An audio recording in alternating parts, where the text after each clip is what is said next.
The views and opinions expressed by tonight's guest and topic of discussion do not necessarily represent the official policy or position of Spaced Out Radio, Spaced Out Weekend, Spaced Out Radio Limited, its hosts, syndicated carriers, or anyone associated with this broadcast. Any rebroadcast, reproduction, or other use of this broadcast or podcast without the express written consent of Spaced Out Radio, Spaced Out Weekend, or Spaced Out Radio Limited is strictly prohibited. Listener discretion is advised.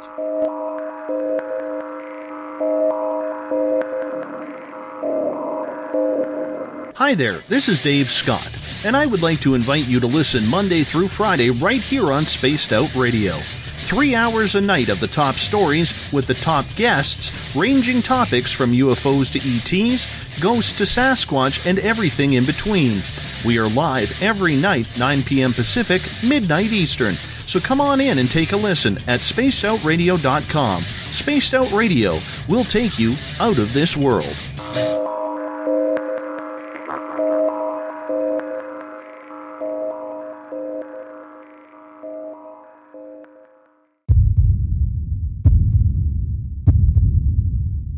Approach Sky with 6316, 8.8 for 6,000.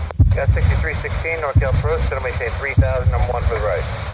3,000, Sky with 6316. Redwood 8. Cosmic Passport. I am your host, Elizabeth Anglin, and it's good to have you along on the trip. It is June 18th or 19th if you're on the East Coast, and we are coming to you live from Uncle Jimbo's cabin, and I am in the far, far southeast of Uncle Jimbo's cabin annex in Madrid, New Mexico, or Madrid, if you really want to be that way. We are sharing space tonight between the Pacific Northwest and the Desert Southwest, as we do every weekend here on spacedoutradio.com. And we want to welcome in everyone listening on our affiliated stations and places across the web. Everybody at WQEE 99 Rock the Key in Noonan, Georgia. Everyone at spacedoutradio.com on Spreaker, the United Public Radio Network, Renegade Talk Radio, and the High Plains Talk Radio Network. Thank you guys for listening. We are so glad you are here. We also want to thank our guitar god, Ron Bumblefoot Thal, formerly of Guns N' Roses, currently of Art of Anarchy, for creating the music that makes Spaced Out Radio Weekend rock, the official spacedoutradio.com music. If you are a Twitter bug, please check us out at Spaced Out Radio. You can give our Facebook page a like at Spaced Out Radio Show. On Facebook, you can follow me at Cosmic Passport with Elizabeth Anglin. You can also subscribe to our YouTube channel, which is named, oddly enough, Spaced Out Radio Show. Isn't that weird? Tune us in on TuneIn. Download our shows from iTunes. We're also on RadioGuide.fm, TalkStream Live, and on Stitcher. And, of course, our website is spacedoutradio.com. If you go to patreon.com, we have some very excellent offers for you, our listeners, there as well. Make sure you check those out. And if you want to take part in the show, you'll have to sign into one of our chat rooms on Spreaker or on the chat room on Facebook at the SOR Space Travelers Club. If you want to head to our website, spacedoutradio.com, for just $5 a month, you can become an SOR Space Traveler. Yeah, it's a blast off. Ha, ha. We offer some decent swag, and it's our opportunity to give back to you. We have a new section called The Encounter that deals with everything paranormal, courtesy of editors Eric Markham and Everett Thiemer, and you can check out Dave Scott's latest blog there as well. Also, if you've had an experience that you can't explain, fill out an SOR Sightlines report. Our researcher, Mike Schmidt, is ready to find out what's going on with you and keep it completely confidential, and he's a really nice guy and worth talking to in any case, even if you find out not much is going on. Or if something really big is going on, he's a good man to talk to. So again, welcome. You are listening to Cosmic Passport. This is Elizabeth Anglin, and I'm here tonight with my good friend Nathan Main, who I have had the pleasure of knowing since 2008 when we were housemates. Nathan, thanks for being here. It's good to be here, Elizabeth. Thank you for the invite. Anytime. Nathan is just a fantastic energy worker, and I just happened to luck into living with his sister, oddly enough, but there's no real fate. And he does tell people about the type of energy work that you do, because you've kind of created your own thing out of years of experience with other things. So I can't quite describe it because it's so unlike anything else I've ever experienced. So how would you describe it? Well, it's an energy healing modality that works on a multiplicity of levels. So mainly your mental, your emotional, your spiritual, your energetic. We can do work. Spirit will do work on the body as well, and it's just really tapping into spirit. And I had a few thoughts about that. I think it was yesterday that what most people don't, and even very metaphysical people don't fully realize that spirit is energy and energy is spirit. They don't necessarily get that. Even healers and light workers don't really get it. And so it's really a matter of tapping into spirit and getting yourself out of the way where you're just like a conduit, if you will, and you allow spirit to do what spirit does. And it's shifting consciousness. It's the simplest way that I can put it, is tapping into the energy, and when you're in allowance of it and you're calling it forth and you're totally open, you're not resisting, that's where the phenomenal things happen. That's where the true shifts in consciousness happen. And these, when they let go.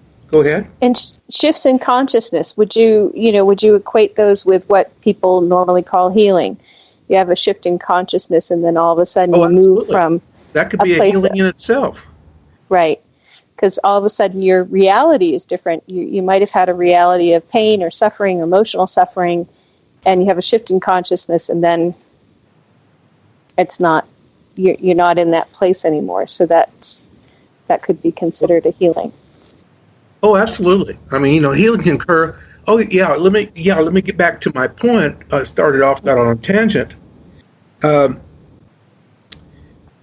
Energy is spirit, and spirit is energy. So you have, if you can imagine, if you put it in terms like of the various colors, the multiplicity of different colors and hues and tints and all that are, if you kind of look at like energies like that, it's like you have all these healing modalities. You have Reiki, and you have, I can't even pull any others up. There's so many different healing modalities. Reiki is probably the most well-known. But a simple one will learn how to, let's say, be a Reiki practitioner, and they'll get that down, and then they might be satisfied, but in their mind, they think that however Reiki shows up for them, they think that's all there is in terms of experiencing energy, in terms of experiencing spirit. They might even not quite get that spirit. The point being is that we have this really broad spectrum of how spirit or / energy can show up. I mean, it can show up in so many different ways. I was sharing with someone just a night or two ago that back about no more than 14 years ago, I was experiencing energy to the degree that I was losing all density in my body. So, you could actually take your hand and go all the way through me and not even harm me. That's how light the body can get. Mm-hmm. So it loses its physical density. It's like pressing on a damp sponge. There's no resistance. That's what happens when your body fully activates. And then you start showing up. You start showing up in your spiritual body, and you have, you have this. Well, you could call it the super body if you want, but it has all the collective of all these different bodies: emotional, spiritual, energetic, soul bodies. All these bodies, you have a whole array of them, and all that lights up, and all the chakras light up, and there's meridians, and so there's 725 chakras and meridians. That's a lot. Those are power centers in the body. And then you have the tree of life, you have the Merkaba, you have the crystal lattice, you have about 14 additional spiritual components, known and unknown. And so we have this phenomenal energy field / hologram that connects us with all of life and all of creation, and it goes beyond time and space as we understand it. So we have this phenomenal energy field / hologram that is jam-packed full of spiritual components. So, if you have like any awareness about the chakras, just think, well, it's a much bigger picture than just the chakras, what we consist of. So these are spiritual components that when activated, people start experiencing some really profound paranormal changes and shifts and changes in awarenesses, realizations. Well, I can say that that's the case for me. I've been working with you since you were my housemate, and one of the things that happened that you identified, I was all stressed out, so I got some body work done, but he also did some energetic work at the same time, and I had this realization that I had a set of programming, and I don't even think you had to say it, but my programming was that I had to do everything by myself. So whatever I was going to create or do or be or have, I would have to do it alone. And it was really stressing me out because I wasn't accepting or looking for or allowing anyone to help or assist with anything that I did. And Nathan worked on me, and all of a sudden I had this realization, and somebody had, just recently said, if there's any way I can help you with your work, I'm happy to do that. Please let me know. And Nathan did, and I was all stressed out about how I was going to get, my work done or how I was going to get from point A to point B, and, really frustrated by that. He did this work. I got done with it and went, you know what?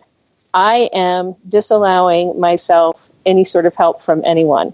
I'm being like a post in my own gateway, causing a backup of all this energy and information and flow, simply because my consciousness or my belief system has become my limitation, which is that not that other people don't want to help me, but that I will not accept or allow help from anybody else in getting from point A to point B or getting my work done. And I got up and I went and I called the person who had offered to help. And part of the reason why I'm even here today is because of that session, in that I was able to accept help at a time just before, our economy crashed and everything was really difficult for a while. Yeah. I was not, I was in a really good place because I was able to accept that help and allow that help. And I'm really, really thankful for that. So I, always like to express my gratitude, but it's amazing when if you have an energy healing or clearing like this, how if you understand what your own belief system is, because it really sometimes just gets down to what's your belief system about the situation, right? Nathan? Well, you can say belief system is like a whole string of beliefs that are created to help hold the one in place. It's like a cluster of beliefs that think they belong together. Yeah, right. Okay, so what was your question?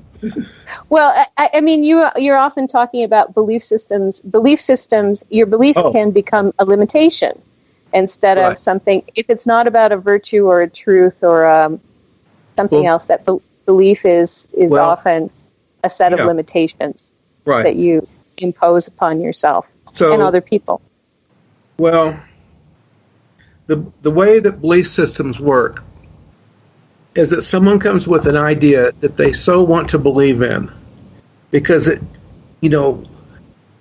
whatever their experiences are in life, they have their own experiences and they have their own interpretation of those experiences. So when people get this idea in their head, it's really a formalized thing and they're really beginning to solidify it.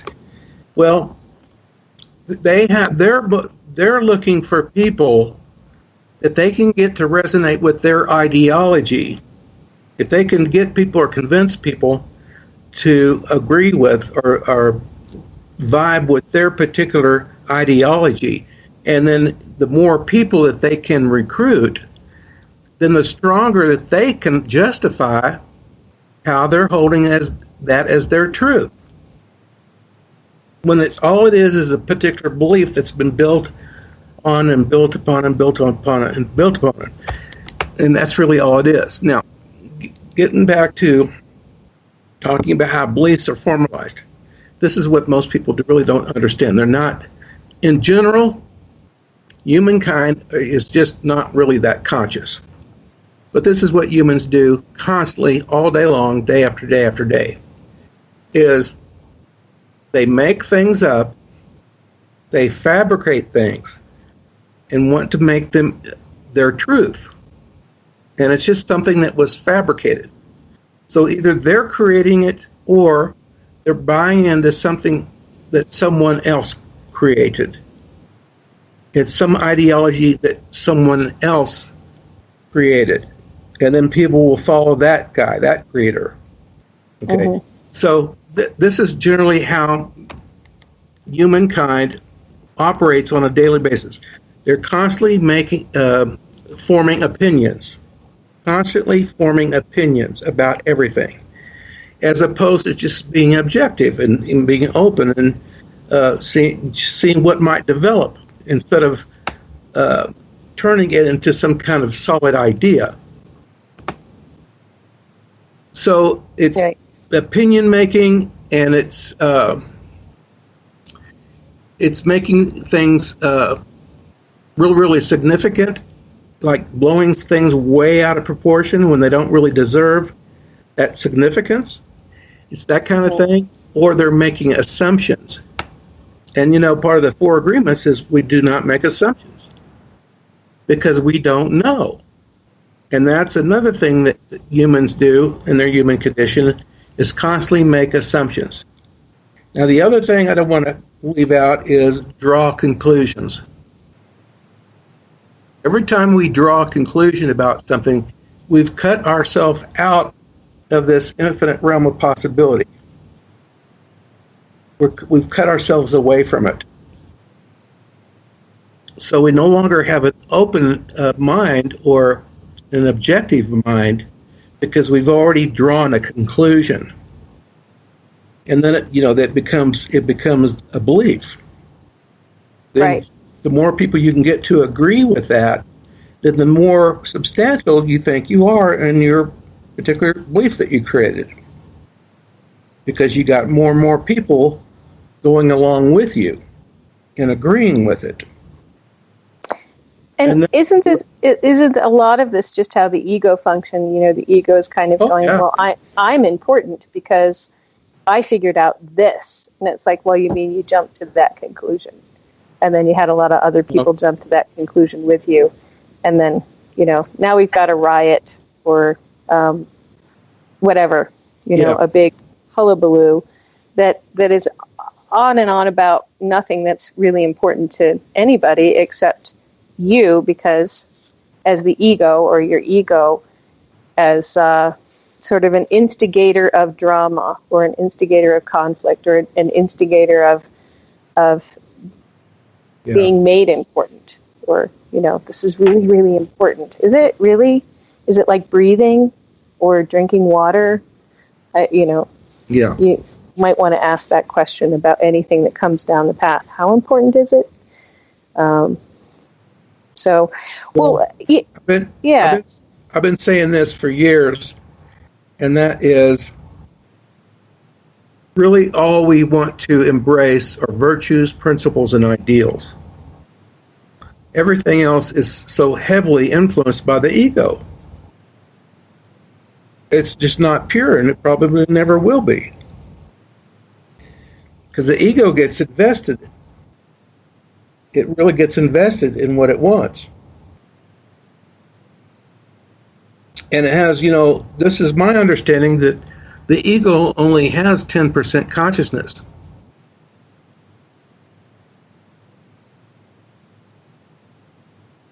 So it's pretty short-sighted. Yeah, that's all it has. It's not a giant part of our being. It's just not. Not unless, we're just living a careless life with no attention on our divine nature. If we completely ignore that, neglect it altogether, that would certainly be the exception. But I think everybody, at least everybody in my world, that's somewhat New Age or very spiritually minded, but perhaps not religiously minded. I know a lot of people like that that are pretty open and receptive and into new ideas, and willing to let go of the old norms and the old paradigms and belief systems. So stop me if I'm just talking too much. But this tends to come up quite a bit. Thank you. This comes up quite a bit in the work that I do. Is that people they got so much going on, they're just overwhelmed with life, with all the problems and situations, and they're backed up. They're way behind on everything, and they're in constant overwhelm. And there's always something new coming at them, day after day after day. They're making a choice. However conscious it might be, but they're making a choice not to really be all that conscious, to only pay attention to the most important things, and keeping up your status.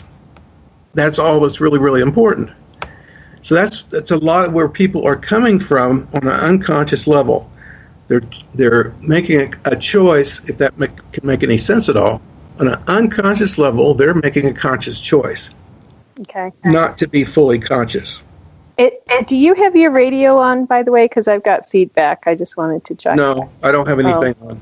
Okay. Nothing at all. I'm not sure if James is back. So anyway, we're talking a little philosophy here before we start. But okay. This is a call-in show. Nathan does dowsing to identify what you may have in your energy field that's holding you back, or a belief system. It could be a programming. It could be anything that's holding you back from experiencing your life experiences being easy, joyful, graceful, abundant, and it could be something emotional. Again, all of these different levels that we operate on as spiritual beings with multifaceted structures and realities. He can douse those, and he'll be dowsing on the different levels for short clearings this evening. These are really, for me, just clearing of one thing, my belief system that I had to do everything myself, was really powerful for me. So even if you get one thing that is significant, that is perhaps holding you back, cleared this evening, this could be a great service to you. And I'm really grateful that Nathan is available to do that. And I'm still working with him. This week I had a relationship clearing, and my dream person all of a sudden started chatting with me the day after. Believe that or not, it started happening. So it was like, oh, well, maybe I won't beat him off with a stick, because that was my programming. So it's like, I didn't know that you hadn't shared that with me yet. So no, I hadn't told you because it just happened. I was like, well, this is interesting. It's like, what happened there? So you have a caller. We have a caller. Okay, yeah. Caller. Who is our caller? Hi, is that me? It is you. Yeah. Awesome. Hi, it's Daryl. How are you guys? Excellent. Good. How are you? Good. I'm okay. I have a sore throat. I don't know if you can help with that. But among other things. Other really serious things. Well, Nathan, how do you proceed here? What are you gonna? Well, I don't know what the question is or the request is.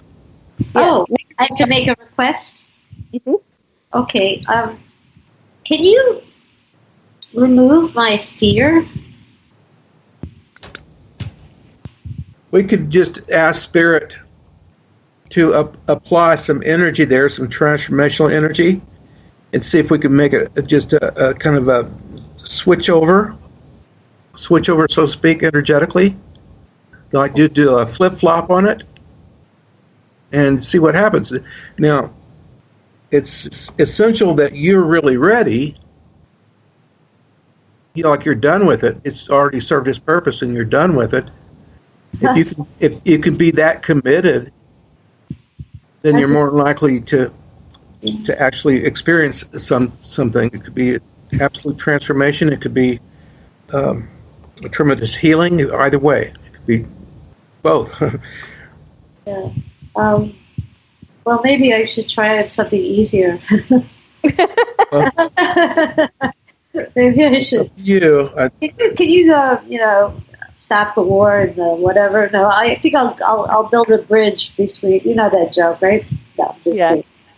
I kind of feel like you should go for fear, though, because can't you at least make some dent in it or some inroads into it? We all know Daryl here, and she's got some significant stuff going on there, and it's like, it would be good. I would try it. Yeah, that's my biggest issue, is being so afraid of things that I have no control over, It would be nice to somehow lose that, even though I probably am justified. No, I'm kidding. I can't justify my fears all the time, but I live in New York, it's a scary place, So if you want me to see if we can make a little shift there, energetic shift, I need to hear exactly what it is, what the issue is. Oh, there's multiple issues. Just grab one. What do you think would be a good one that you're really most committed to letting go of? My fear of being in a city that collapses. That's I'm afraid of falling buildings. Okay. Is that easy enough? That's good. Yeah, that's specific. Yeah.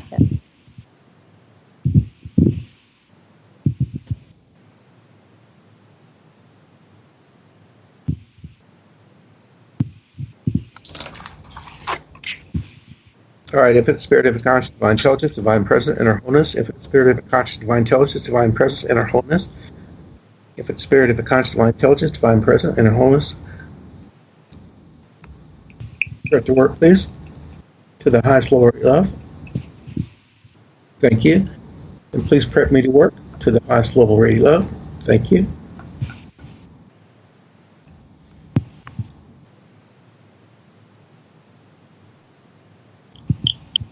Spirit, heart, divine presence, inner wholeness.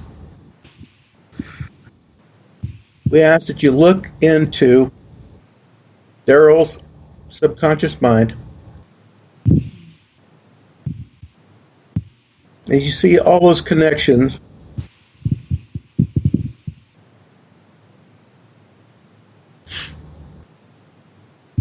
Daryl has with her memories,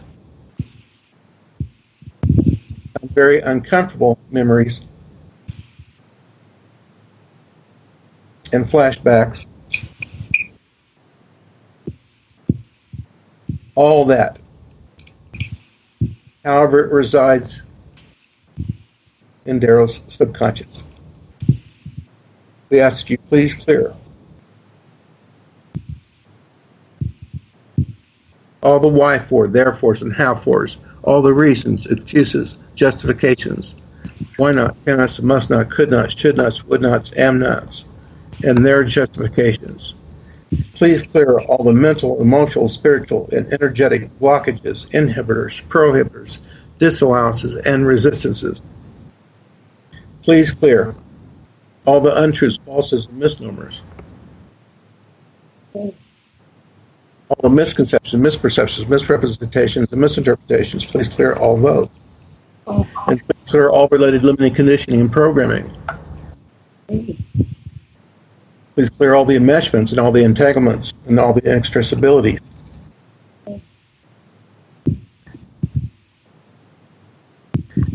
Also, please clear that which is hiding,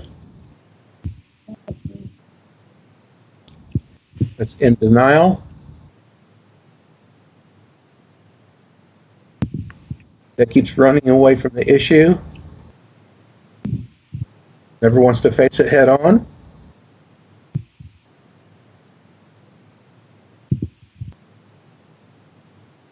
Spirit, please clear that resistance. Please clear all those resistances. All levels now. All levels, aspects, and dimensions, please. Thank you. Thank you. Thank you. All right, now, so Daryl, you're stonewalling. Maybe I should have asked for something else. Well, just let me share. You just is coming from my heart. I like that you were so thorough. You covered every angle. So this is coming from my heart. The Spirit is showing me that you're invested in this issue. You can't heal because you're invested in it. You're getting some kind of payoff on it. Now, it's costing you. Yeah. It's costing you, but you're getting some kind of payoff. It's something that you like things to show up and you can interpret them a certain way. And that's how you like it. And the Spirit showed me, they showed me a tree. They showed the spotlight on you, only you're hiding behind the tree, but everybody can clearly see that you're there.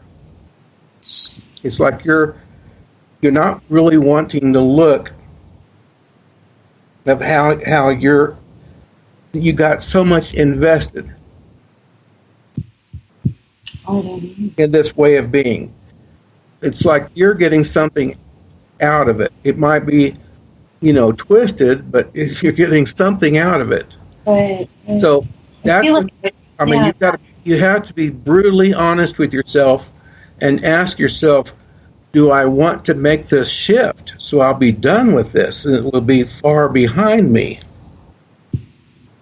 I struggle with, are these all my doing? Is somebody putting this kind of energy into me that I'm not aware of, or is it possible that this fear is manifesting on purpose, or I'm being chosen to be like I'm feeding something that's feeding on fear? Daryl?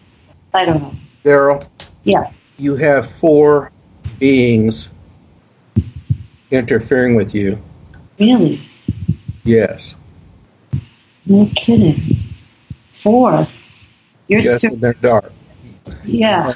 4 beings of dark nature that are interfering with you. That's why you're feeling all this stuff.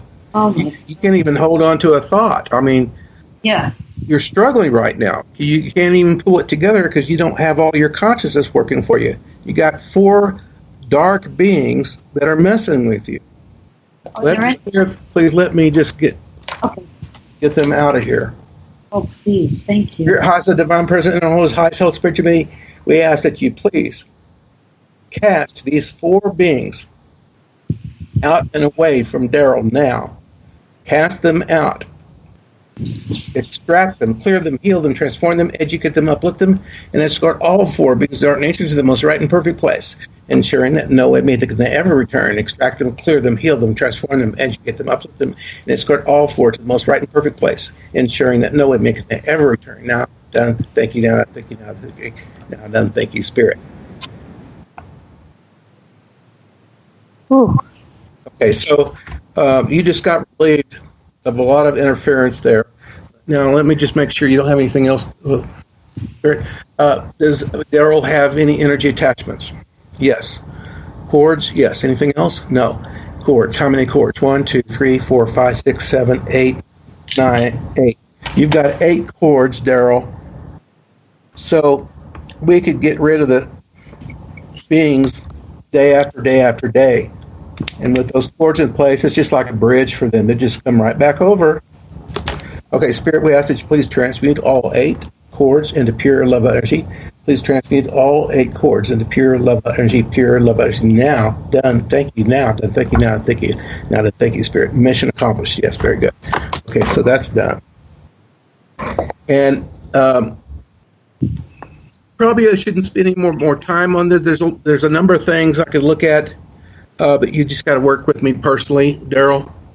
Okay. Yeah, work with me. Get in touch with me, and I can help you further. Yeah. Are you going to offer a special for listeners tonight, or what? Yeah, actually, so I'm asking 50 instead of my normal 80 an hour. Okay. It'll be 50. Yeah. That's reasonable. Yeah, we cover a lot of ground. It's highly detailed. We don't skip around. Are there any light energies around me that can balance out those darker ones? Or are they all dark? They're gone. They're gone? Yeah, they're gone. So you just want to make sure that you're not going to certain locations where there's an abundance of these dark entities, because they're looking for a way in. They're looking for an open door they can slip into. And a lot of it has to do with where you are in consciousness. If you're frustrated or out of it, or you're feeling some heavy or dark emotions, then that's the like open doors and windows for them. They just come right on in. Okay. And people that do alcohol and drugs, they're just really easy prey, because they don't have any kind of sense of protection around them. They're just wide open. So anyway, there's a number of other things that we could clear, but they would really deserve a private session with me. Okay, I understand. Yeah. I understand. I thank you. Thank you for helping. Thank you, Daryl. You've done. Thank you so much. All the best. You too. Thank you again. I'll be in touch. Thanks, Daryl. So we don't have another person on Skype. She could have stayed on, I guess, a little bit. But if anybody else is on chat, you can't Skype in or you can't call in. The number to call in is 575-694-6632. Is that right, James, or is it 34? It's 575-694-6634. 6634. Okay, right. So if you're trying to call in and you were looking on Space Travelers, it's 575-694-6634. If you are on, you can also, can you work with people if they ask a question over chat, Nathan? Sure, yeah. Yeah, he can work with you over chat. And if you want to Skype in, it's James_Tyson32 on Skype. And if you called in or Skyped in before, then you are familiar with James_Tyson32. And you also work with animals, and sometimes that's really helpful because our animals are picking up things as we go along. Do you want to maybe use Wyatt or Bella as templates to see if anything's going on with them? Wyatt's my kitty cat and Bella's my dog, and they both live and work with me in my shop in Madrid, and so we get people coming in all day, and oftentimes Wyatt and Bella are trying to help, and they're clearing energy from me, but then they take it on. So is it possible you could take a look at them and see if there's anything there? Yeah, I think so. Okay.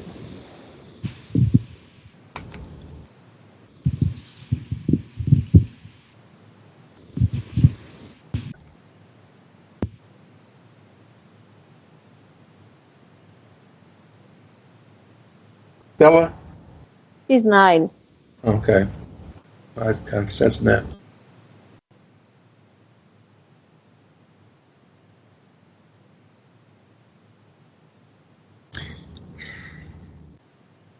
I'm just kind of getting that Bella's doesn't have anything. There's no real concerns there health-wise, but she's like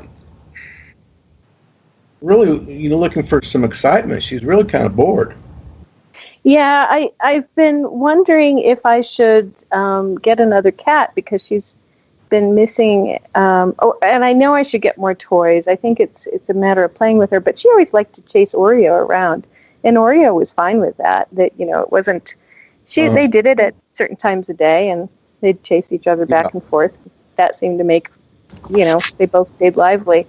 But without her to chase around, I think Bella's having a harder time. But I don't know that I can afford another cat. Can you douse the energy on getting another cat? Well, Yeah, that's a real strong yes. But I'm kind of picking up something about Bella. I'm pretty sure it's her liver. She does have a liver issue. Okay. It's not like super serious. It just, I would look into it at some point. I would, rush to the doctor right now. But yeah, it's definitely worth taking a look into. And they'll probably just take, a few blood tests. Okay. Yeah. And see what's up with that. Well, yeah, I don't know if there's something that animals can catch, because that's literally sort of what happened with Oreo. Is that she was 21, but she had liver failure. So. Yeah. Liver and kidney. So. All right. Okay. Well. Yeah. They weren't related, though, were they? I think it was really Oreo's age more than anything. But if there was something in the environment, then that would point to that too. So, all right. Looking for some fun. Yeah, she really is, and she doesn't like customers the way Oreo did. Oreo thought customers were fun, and Bella's kind of like, you're kind of okay, but not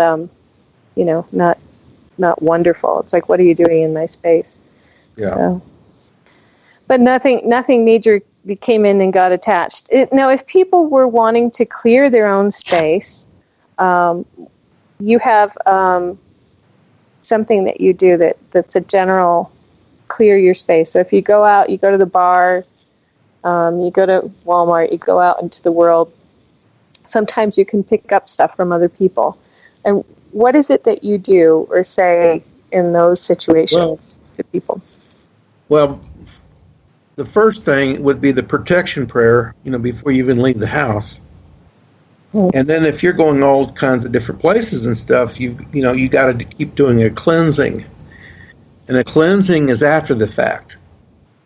Okay. After the fact, that's when you apply the cleansing. So that'll clear you of anything and everything that you may have inadvertently absorbed or picked up. And it just doesn't belong to you, but it's just all of a sudden it's attached to you. Okay? So the cleansing prayer, and I'll just ad-lib this because I have it all recorded where people can use it. I call upon infinite spirit of conscious divine intelligence, divine presence, and wholeness now. And I say to you, do hereby clear anything and everything throughout all those aspects and dimensions of our consciousness and our beingness, of any and all affiliations or associations with these limiting beliefs. We ask that you clear all that energy now. Run the entire gamut, please. Thank you. Thank you, thank you, thank you. So, I don't know if I felt that shift. Yeah, I felt a little shift. If people want to find that, now you have this recorded. Do you have this recorded on your website for people to find? No, I don't think it's recorded. I don't think it is, but all you have to do is, give me your email address and I'll send it out. Okay. And your email address is transformationnathan@gmail.com. That's right. Is that right? That's right. Yeah. Yeah. So if you can spell transformation and Nathan at gmail.com, you can send Nathan an email and he'll send you a cleansing and clearing and protection prayer. And it's a good thing. I've used it.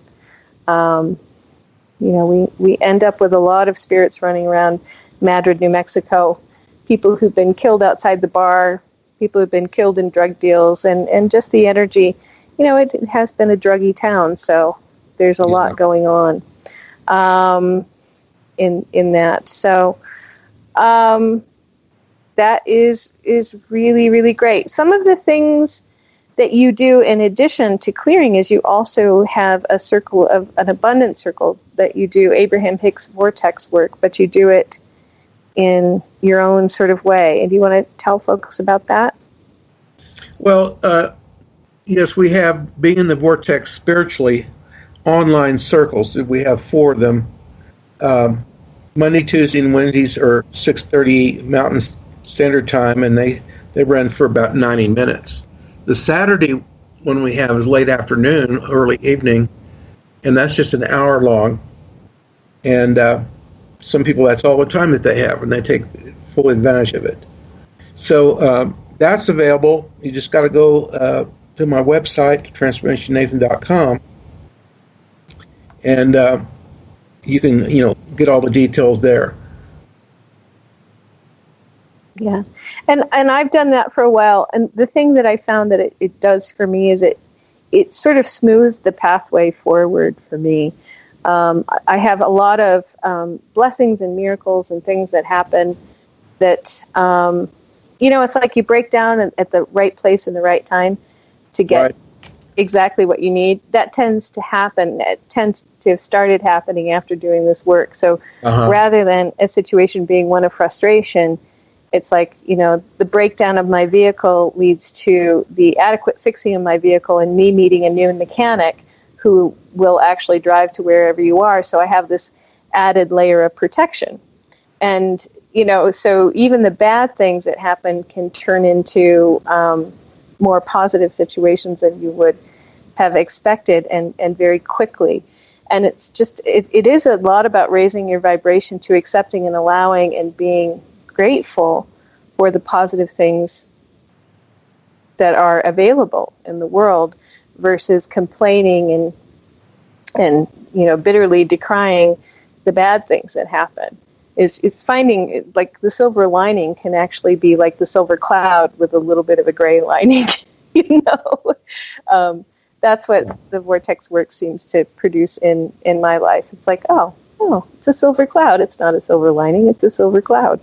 So I really like that work. I'm trying to think what else.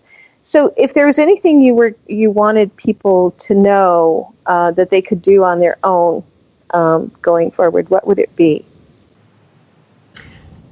Well, certainly the protection prayer and the cleansing prayer. Those are 2 different prayers. And, once somebody kind of gets familiar with the language, I'm using particular language that would be known more in, spiritual communities, not religious, but kind of New Age spiritual communities. So that would be a language that they would be a little more familiar with. So, but it's both prayers are powerful. And I guess I do need to get my webmaster to go ahead and get it up there on my site, because I don't think that's happened yet. Mm-hmm. So yeah. So I'm available for anybody listening and that's curious about the energy clearing process. Basically, what's taking place is that you're kind of letting go of all the ways that you hold this world as solid and real, and you just kind of tune your energies in to just being really, really kind of open and receptive, and it might come to you, whatever it is that you're looking for. Just there it is. It just comes to you. I've got a question. Yes. Okay. How often would you say somebody should have an energy clearing?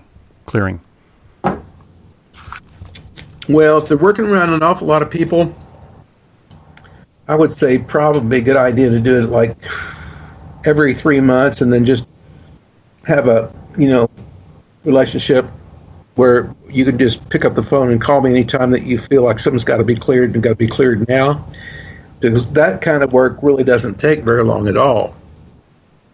So, I could do something that might only require a very few minutes, and that you'd be done with it. Not like you have to sit down through an entire clearing.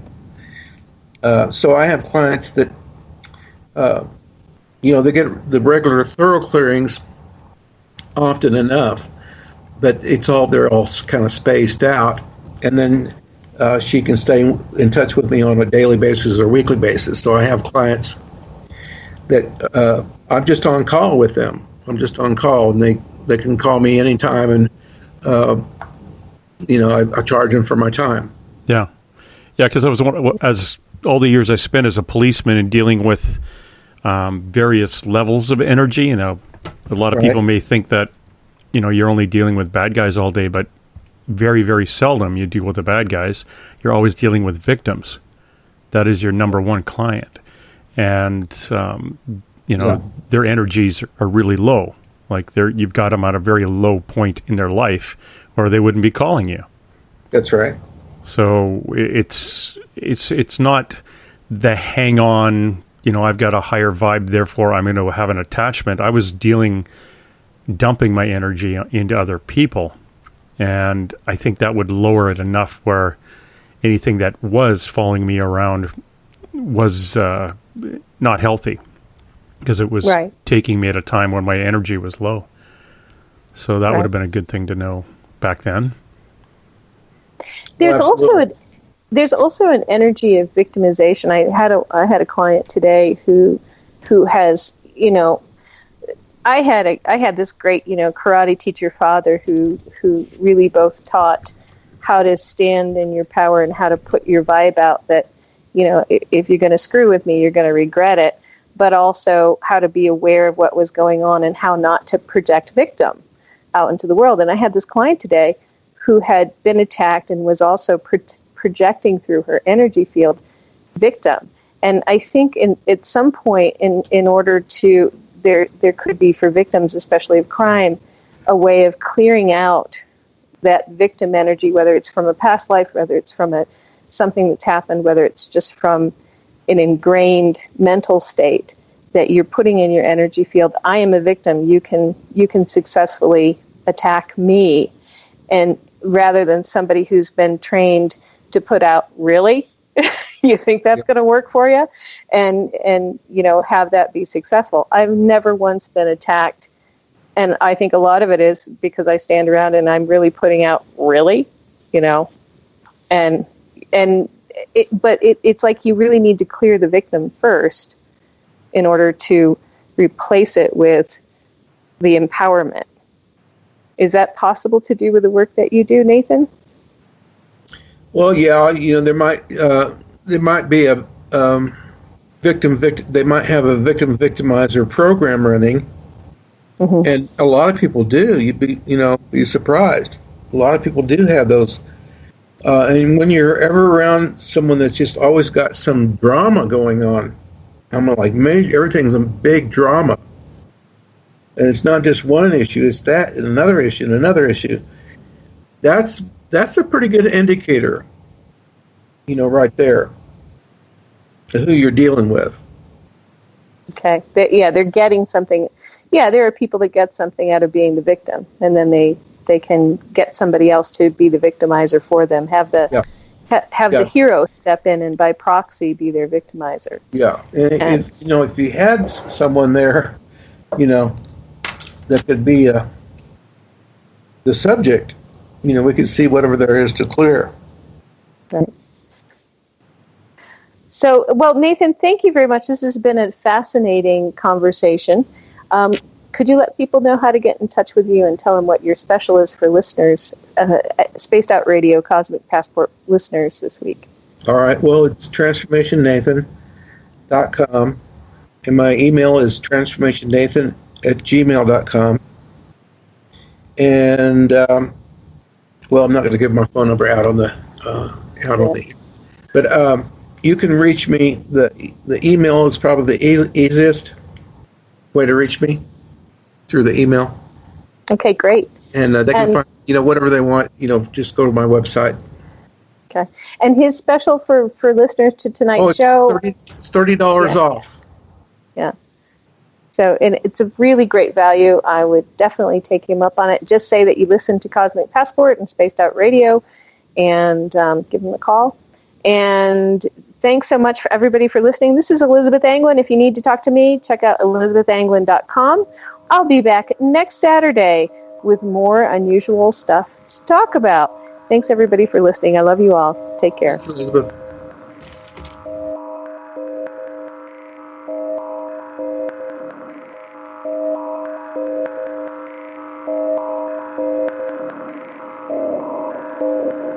Hi there, this is Dave Scott, and I would like to invite you to listen Monday through Friday right here on Spaced Out Radio. 3 hours a night of the top stories with the top guests, ranging topics from UFOs to ETs, ghosts to Sasquatch, and everything in between.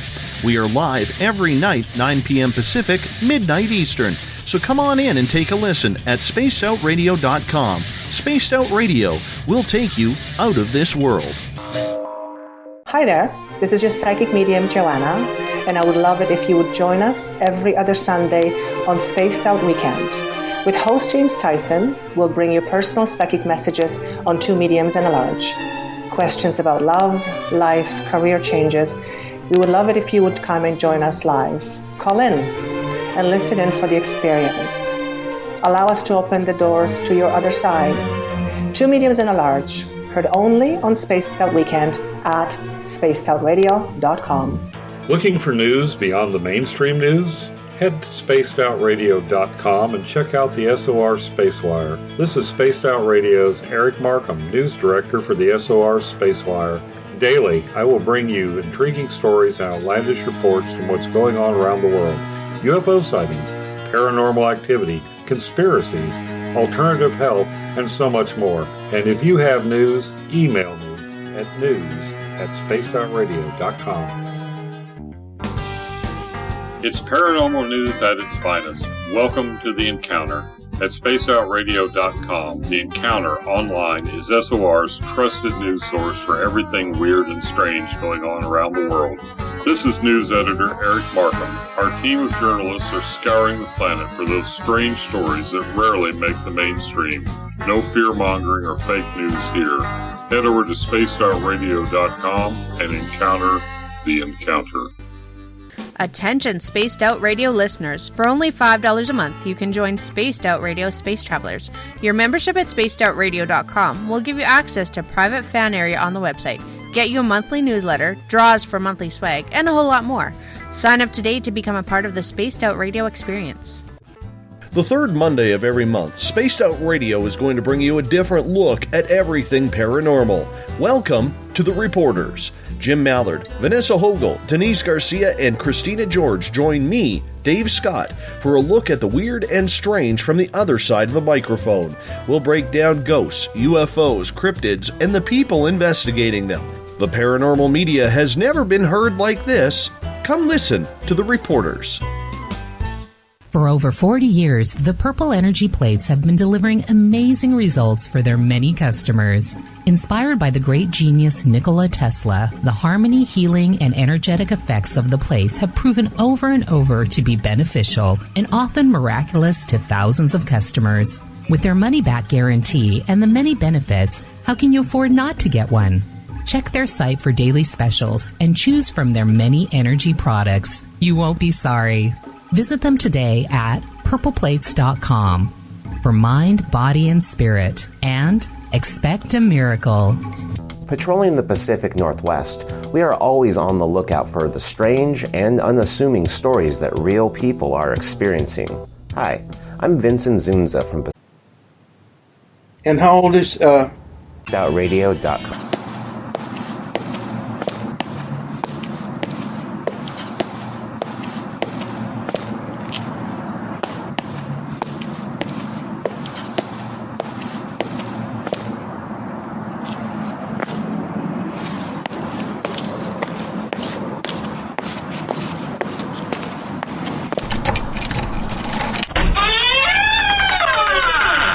It's time to go live on Spaced Out Weekend.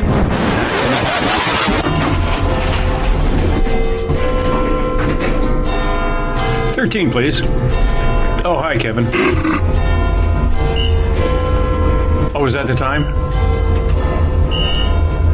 Kevin, my friend, don't you find that watch just a little bit loud?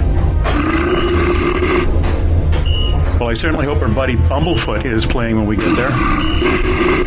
Oh, you stinky big bundle of hair. I said Bumblefoot, not Bigfoot. Oh, it's going to be a long night. It's time to head to the 13th floor of the old log cabin for Spaced Out Weekend with James Tyson.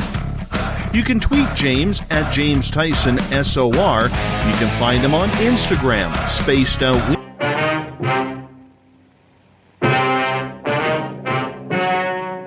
Ladies and gentlemen, the story you are about to see is true.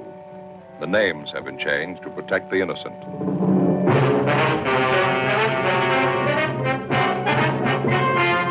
And now, perched high in his captain's chair, way above the clouds, here's James Tyson. Thanks, Dave. It is I, James Tyson, fumbling over my mouth, broadcasting to you from my little log cabin on the 13th floor here on the Spaced Out Radio Network, deep into the paranormal portals of the lower left Canadian coast, where things just are constantly wet. It's just a rainforest, and it's drizzly again today. I can look out and think, yeah, can't ride my bike today. It sucks. And I was driving around trying to find a new house.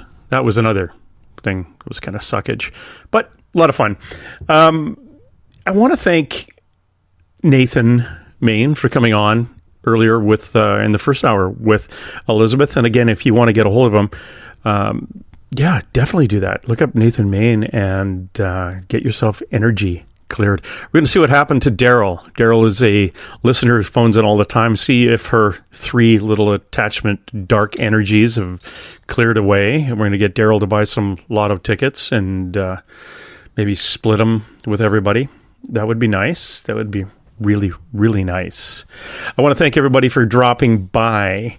Those listening to us through Spreaker, TalkStream Live on Stitcher, Radio Guide, FM, WQEE 99 The Key in Noonan, Georgia. All parts of the Spaced Out Radio family. And tonight, as we do every 2 weeks, we have Skeeter Welhouse and The Shift. This is kind of a spooky one. Well, it's not that spooky. Actually, if you know Skeeter, it is. But that's a whole other thing. No, I'm kidding. Maybe. Now, what Skeeter and I have kind of brought together here on this shift is we talk about the future and what's coming up.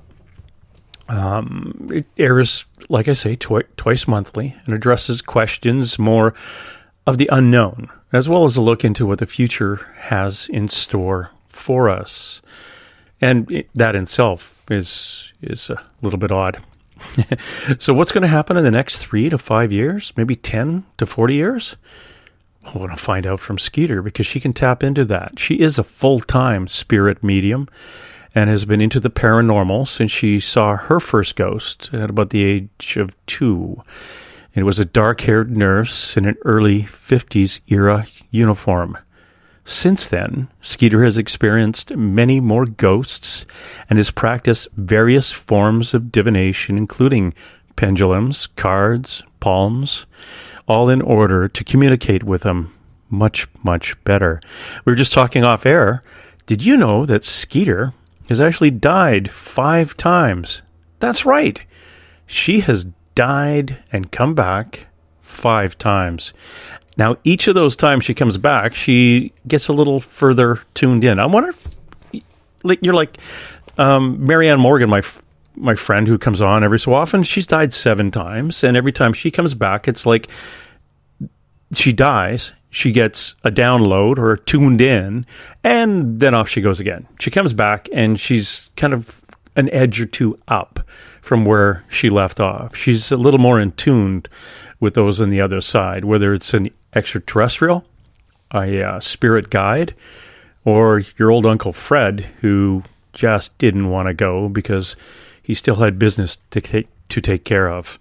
She is and has been members of various paranormal teams, including Forest Moon Paranormal, Purple Sage Paranormal, and New Mexico Paranormal Association, and she does do, if she can, when she has some time, does some work for the Canadian Paranormal Investigations crew that I'm on, doing remote viewing. And you've heard her on the show, remote viewing locations and actually crossing over beings. If you want to if you're in the Tacoma area, Tacoma, Washington, and you're hanging out around Old Tacoma, why don't you drop in to see her at the Magical Garden?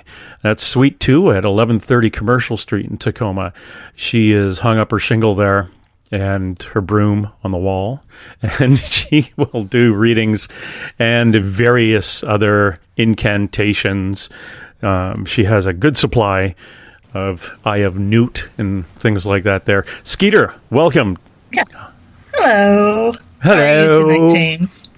I am fine. I am just still in transition with the whole selling the house thing and finding a place to live. So we're kind of in that route. Getting ready to go down to the Gettysburg Paracon on Wednesday. I travel down, and the Paracon is the 22nd to the 24th, and come back on the 28th. So I do have some time to poke around a little more down in that neck of the woods. Maybe drop into Washington, D.C., and give them my 2 cents worth. You'll find me on... I don't know how to keep it. Yeah, go buy breaking news. Strange bearded man sits on Lincoln's lap again.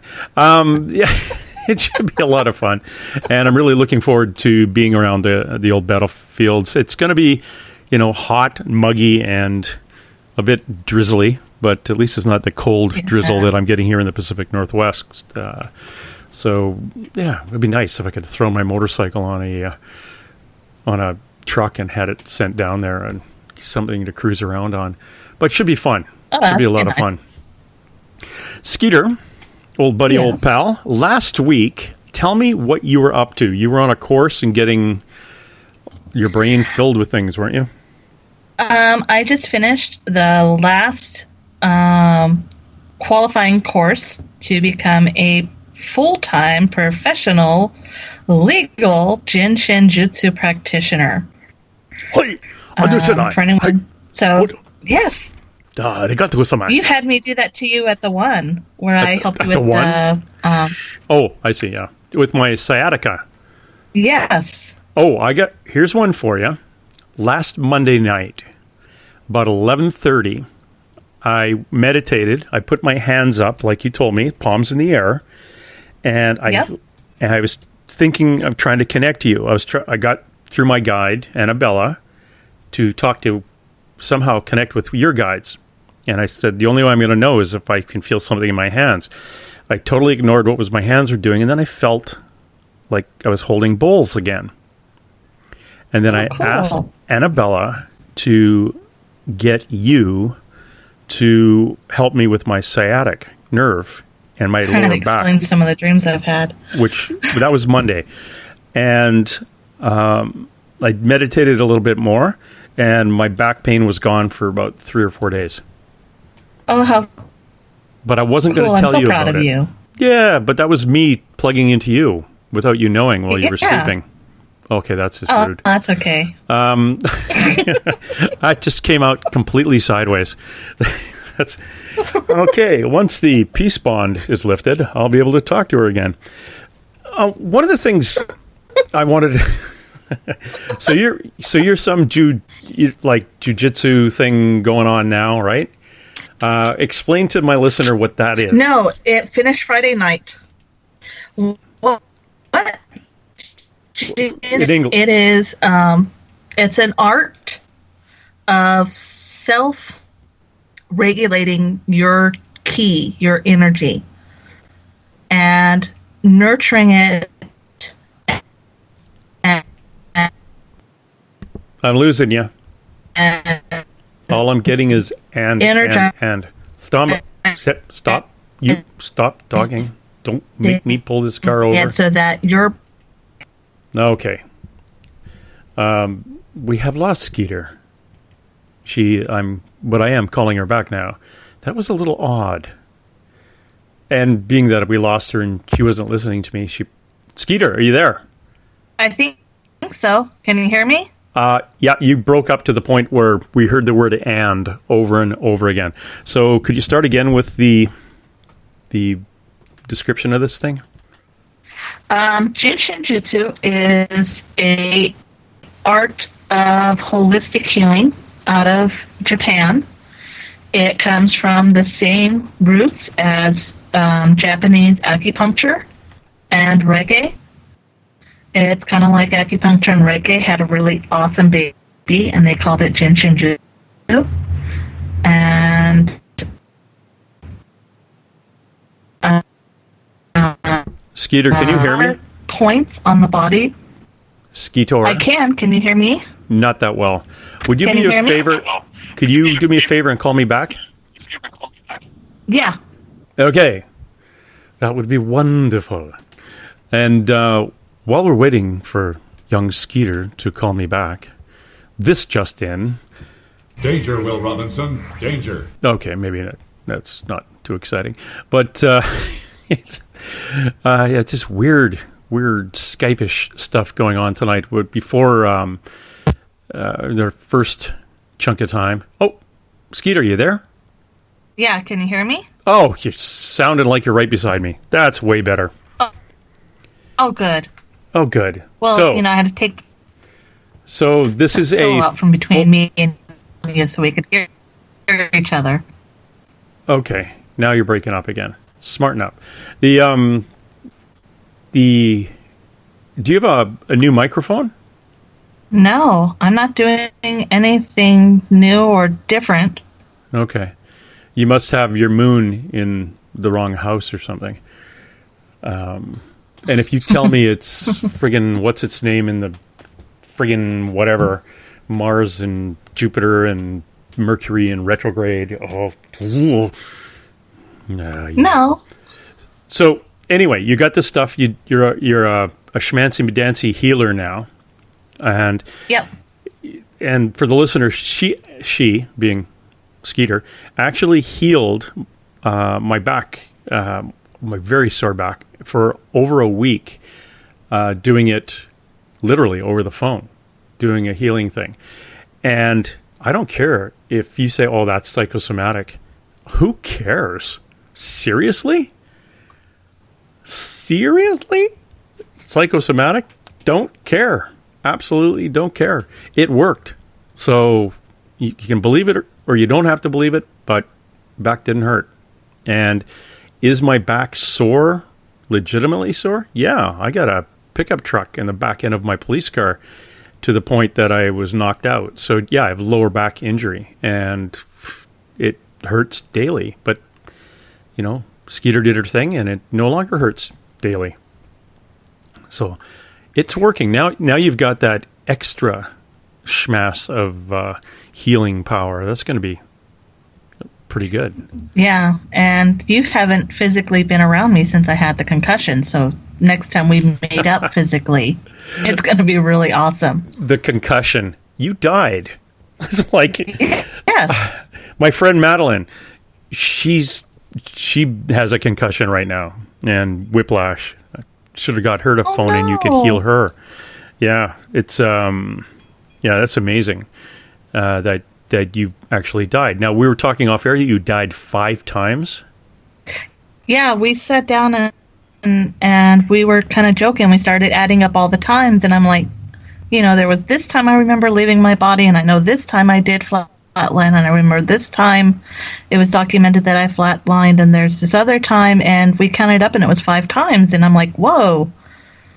Now, I had a lady who was from Belgium, and she lives, I think, in North Carolina now, but she was on a group of near-death experiencers, and in my interview, I think Trippin, in one of the chat rooms, kind of hit us at the same time. Trippin Fool and I at the same time is like, that doesn't sound like a near-death experience, as you were abducted. Like she claimed her first near-death experience was she was lying in bed and she was taken on a ship by a couple of ETs to her home planet and goes on and on and on and then comes back. And I'm thinking, yeah, that's not near death. That's air miles, man. That's but so you can look back and say, definitely, I fell off a cliff and I died. I didn't get picked up in a spaceship and moved anywhere, correct? That was a question in there somewhere. I didn't quite hear it. I'm sorry, it went out. Yeah, it's probably me mumbling. No, you're pretty confident that they were all death Yeah, because I don't remember at any time going up in a ship. I just kind of remember talking to people, and I, like when I was itty bitty, before I saw the ghost, the nurse during the surgery, I remember kind of watching people and watching my parents and being very aware of what was going on. But I wasn't, I kept asking my parents about the ghost lady, and I also kept asking my parents even later on in life, are you sure I didn't die? Are you sure I didn't die?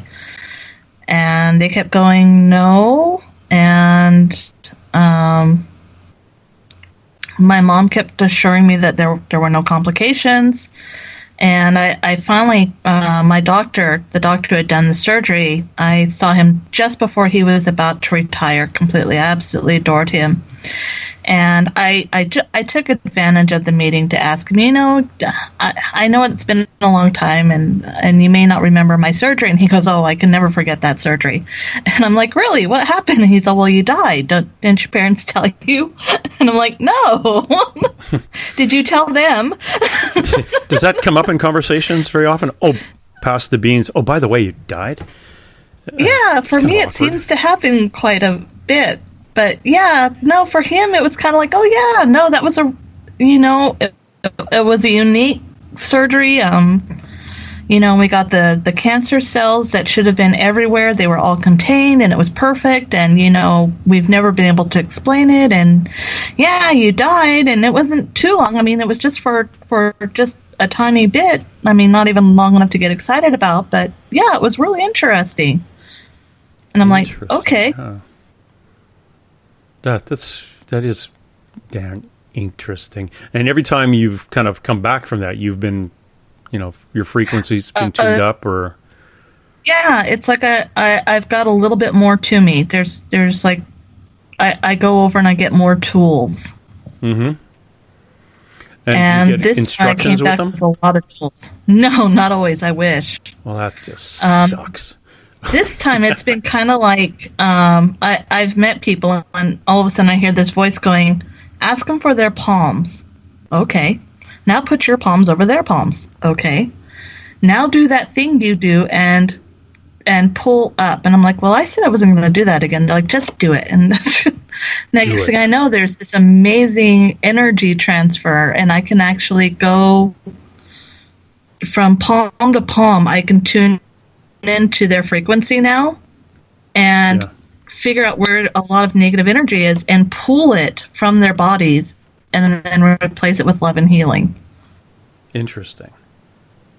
And a lot of people that have been coming into the shop that I've been experimenting on are like, oh my God, that is so creepy. No, but it's okay. I'm experimenting on you. Quiet. Yes. You stand in the corner there with the other mice.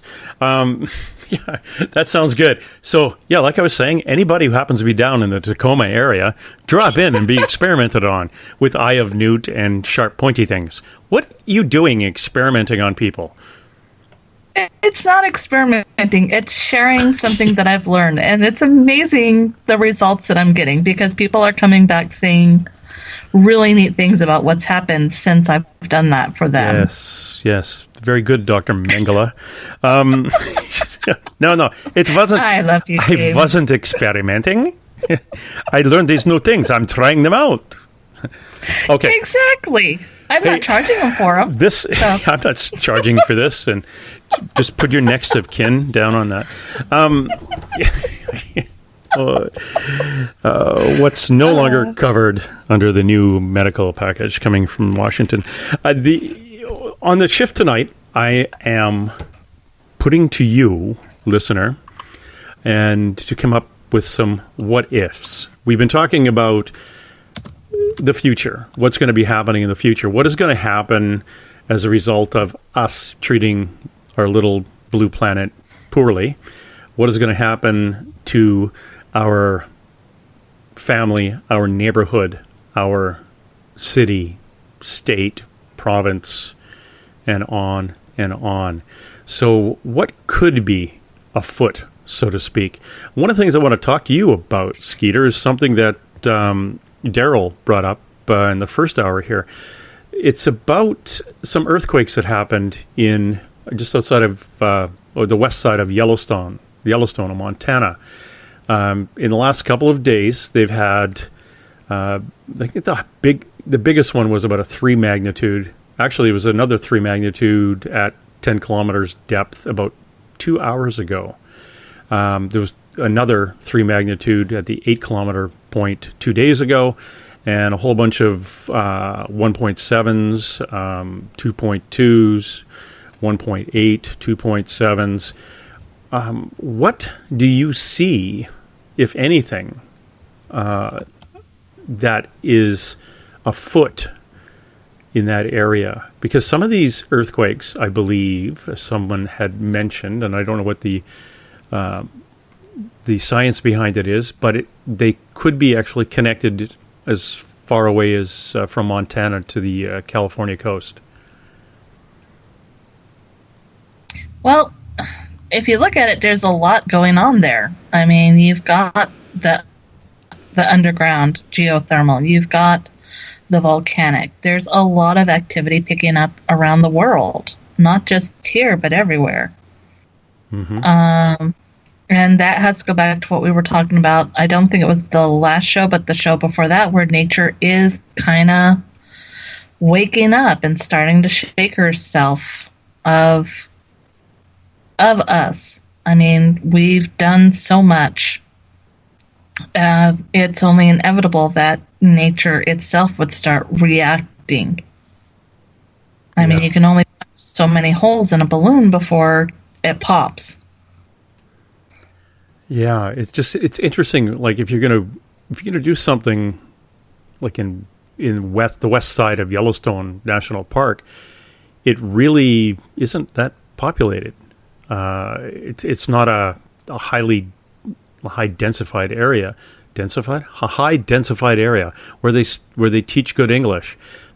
That's it's kind of out in the middle of nowhere, so to speak, other than where the deer and the antelope play. But it's there's a spiritual stuff that goes on there as well. I mean, that used to be big buffalo grounds and a lot of hunting grounds, good hunting grounds there. There was a lot of spiritual stuff that used to be in there. I mean, that wasn't always, Yellowstone where I'm taking the kids for the summer. And now you have to book 3 years in advance to get a tent spot. They've taken sacred land that has a lot of energy in it, and it's been, even though it's protected as a national park, you've got individuals with conflicting interests involved. You've got things happening here and there. Yeah, nature's getting a little ticked, and to be real honest, I really am not surprised it's starting to show itself. In fact, I'm a little more surprised that it didn't show itself sooner. Okay. Especially after the fires. I think the huge fires were in the late 80s, early 90s that almost wiped out the majority of Yellowstone. Okay. Nature's annoyed, and sorry, I'm channeling hard. Now, this is not your opinion, right? This is your channeling? No, this is something coming through, wanting to lecture, and she was about to cuss. I apologize. Oh, that's okay. Lecture away.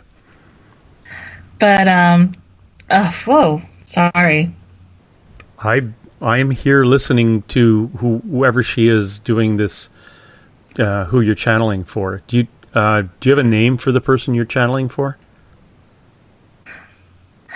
I can't understand it. She's just showing me a face. Is she American Indian? Yeah. Okay. She's just, wow. She's mad, and wow. Lots of energy there. Well, she's got a platform now, and it's hard for her to come, to be able to communicate with this many people all at once. So she's trying to get everything that's been built up over the however long out right now. So. Yeah, no, wow, sorry. I had to take a breath. Take a breath. It's okay. No, this individual she's just, the earth is so mad. Mm-hmm. And everything that we've done, everything that we continue to do, and the fact that we're even doing a show called The Shift, and people take it half-heartedly as, yeah, this is these future premonitions, and we had Nostradamus, the Nostradamus code on, and people are still taking it half-heartedly, and, there's things in this world that have been trying to tell us, hey, something's coming, turn around. And the more these messages get out there, the quicker they are to fluff them off, to pass it off as, oh, it's just hearsay, it's legend, it's nonsense. Well, that's the problem we have with predicting something to come. It's the person making the prediction is sure that they're getting the information from a reliable source. Unfortunately, us crazy humans really are only good at hindsight. And a lot of times hindsight is argued, whether it's the Holocaust or whatever. It's why that didn't happen. Well, yeah, smarten up. It's like, or the 9/11 conspiracy people. Like, really? Don't make me... Anyway, don't make me pull this plane open. Don't be too hard on the conspiracy people, because at least they're hunting for answers. Not always in the right place, but at least they're hunting.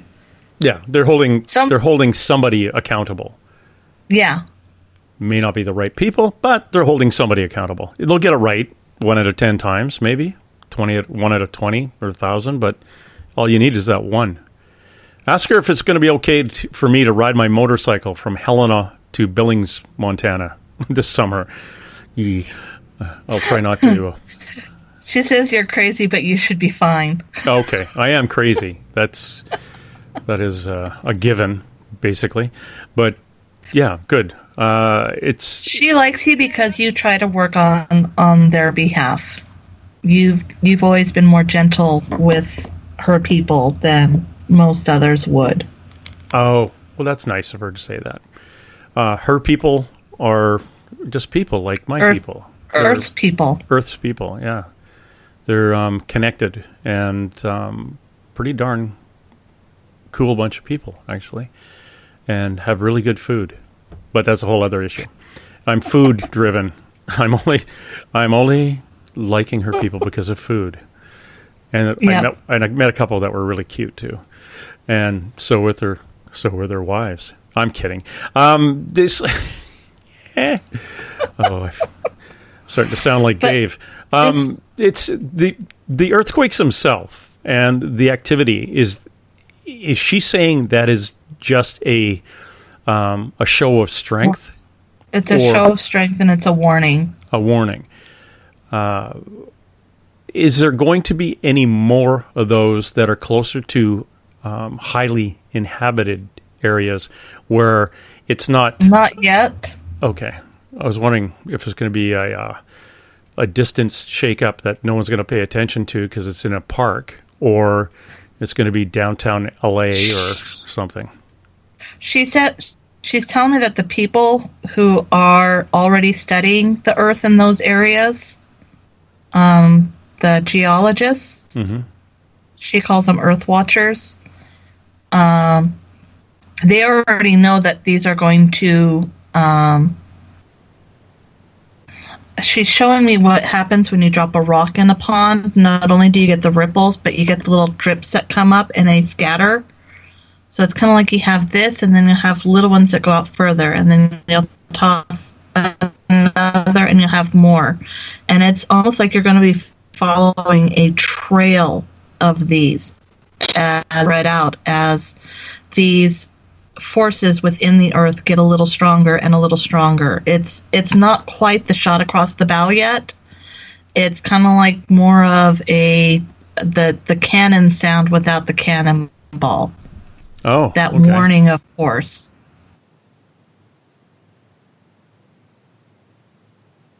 That's interesting because it is there's a number of faults up there that are, and even the when I was a kid, we went down to play football in San Francisco. We were staying in Menlo Park, and we're right on the San Andreas Fault. Now, it's different in downtown or south side of San Francisco to where it exists off of the coast of British Columbia, a few hundred miles off. So, that could shake. It'll shift a couple of times, and basically it is something that's going to affect the West Coast. That said, it would also turn basically San Francisco inside out. So it's going to turn a lot of places inside out. Yeah, that is. There's a reason people should be paying attention to where tsunami warnings are and evacuation signs are for getting out and where to go in emergencies. There's a reason they're having a harder time predicting storms, and the storms are getting harder and louder and faster, and they're coming and they're going like as if somebody wished them in and wished them out. And that's happening globally too. Well, we talked about that on our episode on severe weather. It's floods in one area and droughts in another. Yeah. It's all screwed up again. And I remember when I was a kid, Bangladesh, the floods in Bangladesh were horrific and killed hundreds of thousands of people. There was a concert. The concert for Bangladesh was the concert they put on to raise money to help. And like anything else back in the day, you'd raise a lot of money and it got scraped off by corrupt. But the problem is that we're putting all of our emphasis on helping after. We're not putting any emphasis on helping before. We're not doing anything to really focus on the before, the cause. We're so ready to donate money and share hands and dig wells. Well, when people are hurt. Yeah. But we don't want to do anything before they're hurt. It's because we are human. The only reason we donate money to a cause after it happens, it has nothing really to do with it's the empathetic side. Yeah, it's to make us feel better. Yeah, it's empathy. Yeah, it makes me feel better to give $10 out of my paycheck to help people who were in Haiti and their village got crumbled by an earthquake, a series of earthquakes. My $10 probably will never get there, but it made me feel good, and it made me feel like it was a part of the solution. So that's it basically important. It basically just strokes my ego. Yeah, but it's important to be part of the solution and caring for each other, but we also need to get together and stop doing what we're doing. We need to help people and stop these things before they happen to people, before they happen to the land. In the Dakotas, you've got things happening there that they promised wouldn't happen, and they're happening. And nobody is doing anything to open, and that poor group, they've been ridiculed and punished, and people will come together and try to help them, but nobody was able to stop this because one group of people said, no, there's money to be had here and we're going to make sure we get it. Yeah, and I always look back at things like you've heard about golden rice. The World Health Organization made it. It's a genetically modified variety. It's a number of varieties of rice that was put together, and it is jam-packed with basically vitamin A. And if it was introduced to the diets of people in countries where nutrition was killing off their children, it would have saved, millions of kids. But because it's a GMO, people were freaked out about it. And also it was a Rockefeller Foundation initiative. So you get the conspiracy theorists saying, no, it's Rockefellers. They're going to control the banks, and they've got something in there that's going to, But that's what they rely on, is the fear. Yeah, but the fear is from the people who think we can't give it to the starving people. So yeah, we've made this rice that could save millions of people, but we're not allowed to give it to anyone because the prevalence of vitamin A deficiency. People want more than rice. They need more than rice. Yes, I know. But basically, the only places that aren't vitamin A deficient are North America, Russia, Australia, and Europe, other than Turkey. Everywhere else in the world is, and some areas like Chile, I think, has got good vitamin A. But everything else is, they could actually use that rice. Now, you can say, well, we're not going to give that rice to them because if we give them the rice, then we'll just all stop working and trying to help them. Well, no, it keeps them alive until the next thing comes up and says, okay, now we can drop wells into the crust of the earth and get fresh water, or we can put desalination plants in and move on from that. But there's got to be golden rice is basically it's a Band-Aid of a bigger problem. But at least put the Band-Aid on. What you've done is you've stopped, not you, what they've done, the freaking out over GMOs, they've basically kept the rice out of the mouths of the children who have the vitamin A deficiency. And, okay, how's that working for you? Oh, they all died. But boy, they didn't get bad rice. Good call. It's like... You're not looking at the problem correctly, though. Okay. I mean, it's not just about rice. I mean, these people need more than rice. And it's not just a lack of vitamin A, it's a lack of resources, it's a lack of support. It's a lack of helping and not just saying, hey, I sent $10 from my paycheck. It's actually turning this into something that's more than just, about rice. And it doesn't matter if it's GMO or any of that. I mean, GMO is not good all the time, but there's more to it than that. These places, they don't get the resources. They're not seen as important.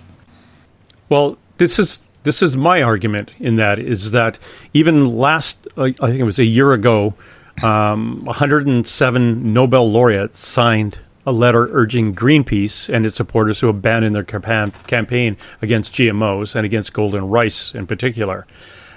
That is a lot of people coming together saying, look, you've got to do it. If there was a car accident and I pulled up and I opened my little, and there was blood everywhere, and I opened my little medical kit and there was only one Band-Aid in there, I can't look at the Band-Aid and go, yeah, I might as well keep going because I don't have everything. I would take my Band-Aid, put it on some cut, and do my best to help everybody else until more But you have a shirt there. That you could take off and tear into pieces to make a tourniquet. Exactly. So I have all that to tide me over until something comes by.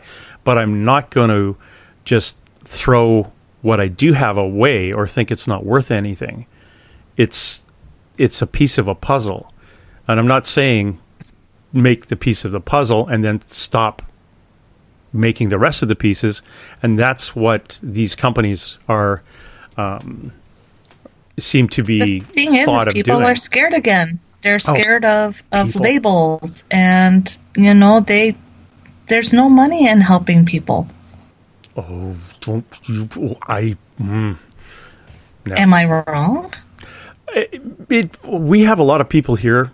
Like we've developed, not me personally, but there's friends of mine who have a large motorcycle group and retail outfit called Lords of Gastown. they ride their bikes down into Mexico and they donate wells, a new system that was developed in Canada for pumping fresh water out and filtering water in areas where there is no water. It was developed here, so it's kind of hard because we hear about it all the time here. You wouldn't on your side of the wall, but these things happen. I can't remember who was putting together a whole bunch of solar panels into villages in Africa, but it was somebody, I think they were in Oregon, and they do it quietly because nobody really looks at them for doing it because they don't make a big deal. Missing my question. Yes. These people are doing that out of the goodness of their hearts. There's no profit in it. Right. They're not getting money for doing it. They're doing it out of their pockets. That's why grants. they're called non-profits. Yeah, but we get grants aren't here. Money in your pocket. No, you're not going to make a wage on that. You're not going to be able to pay your family. Yes, you can. Are you going to be able to take care of your family by giving these things in a way that is comfortable all the time? It depends what your level of comfort is. It's like, yes, you're not going to be able to afford a house with a swimming pool, but yeah, you can definitely work a grant because you'd be taking a wage out of the grants, which are monitored to make sure you're not taking it all. But that's a whole other issue. So anyway, what if we did give golden rice to even one half of Africa, the East Africa? Do you think, and I'm asking you to channel this part, do you think, or would it make a difference in the health of children? Temporarily, maybe, but not really. So they've sent stuff before in the past to help these places, and it's not. It is just a Band-Aid. I mean, no, you shouldn't deny it to them if there's lots of it, but there's food getting the money they want for it, or big corporations are turning it down because it's okay. You're all broken up again. To their quality. You're broken up again. There's food everywhere. Okay, you're breaking up to the point that you're golden. You're breaking up to the point that your words aren't. Can you hear me now? I heard you say, "Can you hear me now?" But it was fuzzy. Now I can't hear you because you're not talking. No, you Oh no. Hear me now? A little bit better. You're still a fuzzy peach. Okay. Maybe you're channeling too hard and getting interference through your Mercury's retrograde thing. I'm asking them to step back so that maybe is that helping? Yeah, you died again. What the heck's I'll try going on? calling in. Oh no, that was good. You're good. Don't call in. You're good to go. Don't call in? Nope. I'm good? Because I can hear you now. Oh. Can you hear me now? Yeah. You're back 5x5. Okay. Okay. So start again. You said that it's a Band-Aid fix, and as a result of the Band-Aid, and the people who would be taking their cuts and things like that.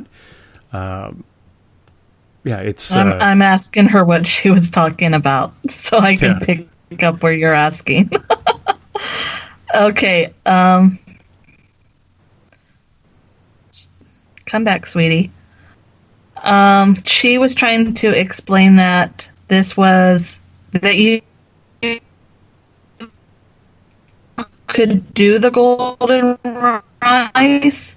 Oh, crap. But this isn't they've done something like this, that this happened. It's something that just happens. And this time it just happens to be a GMO whatever. And she says it's just another Band-Aid. It's just another thing for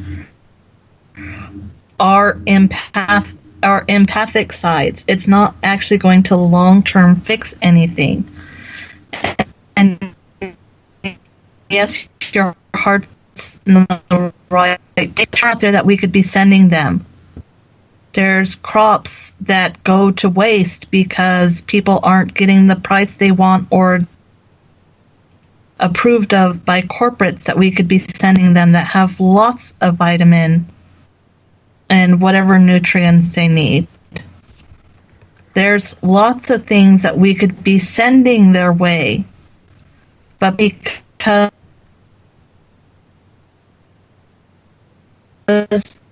no to waste. It goes to pigs, it goes to livestock, it goes to the trash, it goes in our waste fields. Yeah. There's a lot of things that we could be sending that are more than just rice. And honestly, if you were starving, and I know if you were starving a bowl of, you'd be grateful for the bowl of rice. Oh, yeah. Definitely. But if all you have is a bowl of rice, rice doesn't have all the nutrients in it that you need. Oh?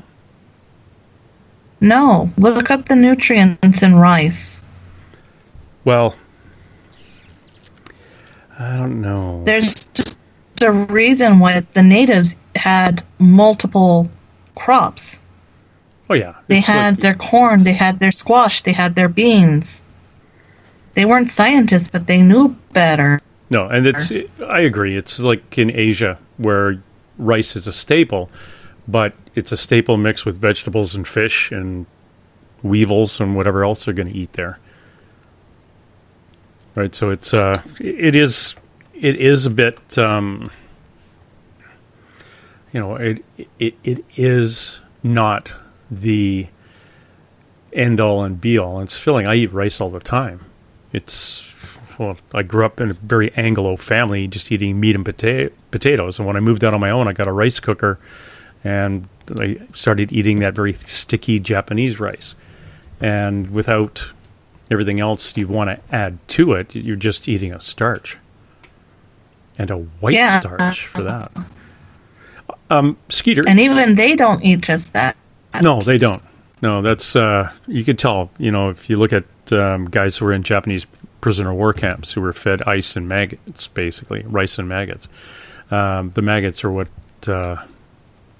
basically gave them the protein. The rice was a filler. And those boys, they lost some weight, I tell you. Yep. Skeeter, could I give you a shout on your cell phone if it's charged? Let me go find it. Okay. It's not in my Actually, hang tough here for a few more minutes because we're almost at the 7-minute break, and we'll keep you talking because you've actually cleared up quite a bit. The problems we're going to have, I see us having again with the population increase. Basically since in the last 80 years, I can't remember if we've gone up from 3 billion people to 7 or 8 billion, or I can't remember. I'll have to look up that stat. But we have enough people right now, if we were all to turn our attention to our neighbors and say, hey, can I help you out? If we had that in our collective mind and weren't so gosh darn greedy and want to build fences, we probably have the ability to help those people. Whether it's sharing crops or else moving people from areas of the planet they're living on that are arid and dry to a point on the planet where there are forests and ability to grow things. You look at Canada, the second largest country on the planet in area, with 1/10 the population of the U.S., all within, 50 miles of the border or something like that, or 150 miles of the border, the majority of us. everything north is green. And, you take people from starving in the desert and drop them up there. Yeah, you're going to have to wear a coat, probably get a new pair of shoes, but at least you can grow things. But that's the thing. People don't have to move to grow their food. Because other people see it as the land belongs to them. And, people get to a place where they can actually plant food and they start taking care of themselves, and then other people move in and chase them out. In other countries, they've learned to plant yards of food, and they take care of each other. They plant different foods in their yard so they can many Skeeter, what I'm going to do is you call them Aboriginal indigenous tribes. Yeah, hold on. Let's go to our break and I'll go find my phone. Oh, thank you. That's exactly. You're psychic of some sort. I'm pretty sure that's. Oh, okay. You're psychic. That's what it is. All right, everybody, 7-minute break, and we're all going to run over to Skeeter's house and hand her a phone. We're going to be back with more from the shift right after this.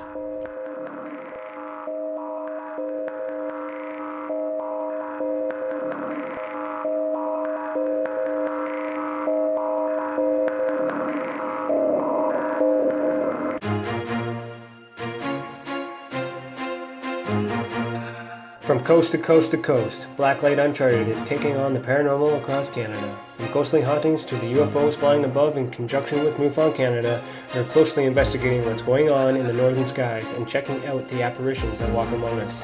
Check out our videos right here at spacedoutradio.com. We want to know your thoughts, we want to hear your experiences, and we want you to share your stories. The answers are out there, and we intend to find them. Would you like to become one of our space travelers? All you have to do is click on the Space Travelers icon at spacedoutradio.com. For only $5 a month, you can get access to some great prizes, as well as private monthly shows, newsletters, and a members-only section on our website. Become a space traveler today. The third Monday of every month, Spaced Out Radio is going to bring you a different look at everything paranormal. Welcome to The Reporters. Jim Mallard, Vanessa Hogel, Denise Garcia, and Christina George join me, Dave Scott, for a look at the weird and strange from the other side of the microphone. We'll break down ghosts, UFOs, cryptids, and the people investigating them. The paranormal media has never been heard like this. Come listen to The Reporters. It's paranormal news at its finest. Welcome to The Encounter. At spaceoutradio.com, The Encounter online is SOR's trusted news source for everything weird and strange going on around the world. This is news editor Eric Markham. Our team of journalists are scouring the planet for those strange stories that rarely make the mainstream. No fear-mongering or fake news here. Head over to spacedoutradio.com and encounter The Encounter.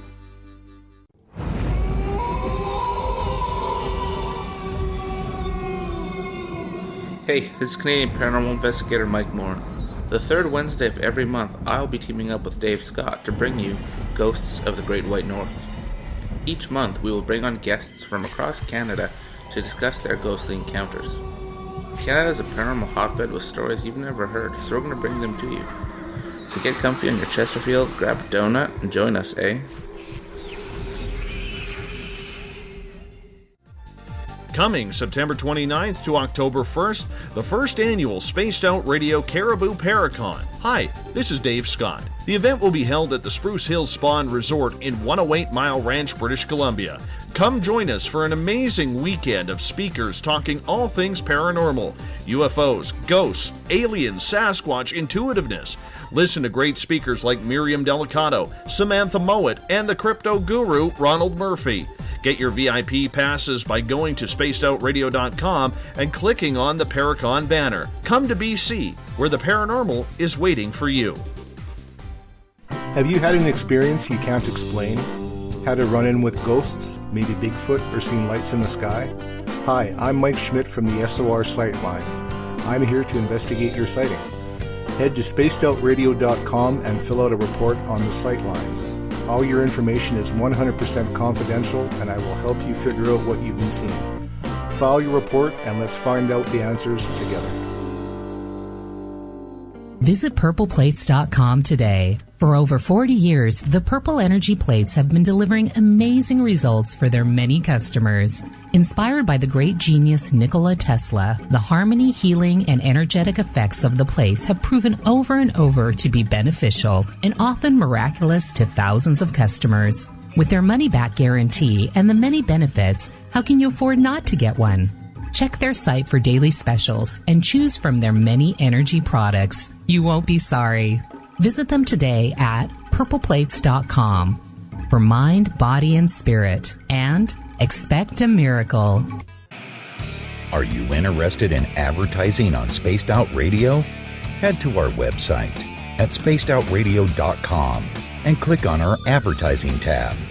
There, you will find an assortment of ways you can get your product out there with us, from radio commercials to banners and social media. Have a product you like our hosts to endorse? We can do that too. Visit spacedoutradio.com for more details.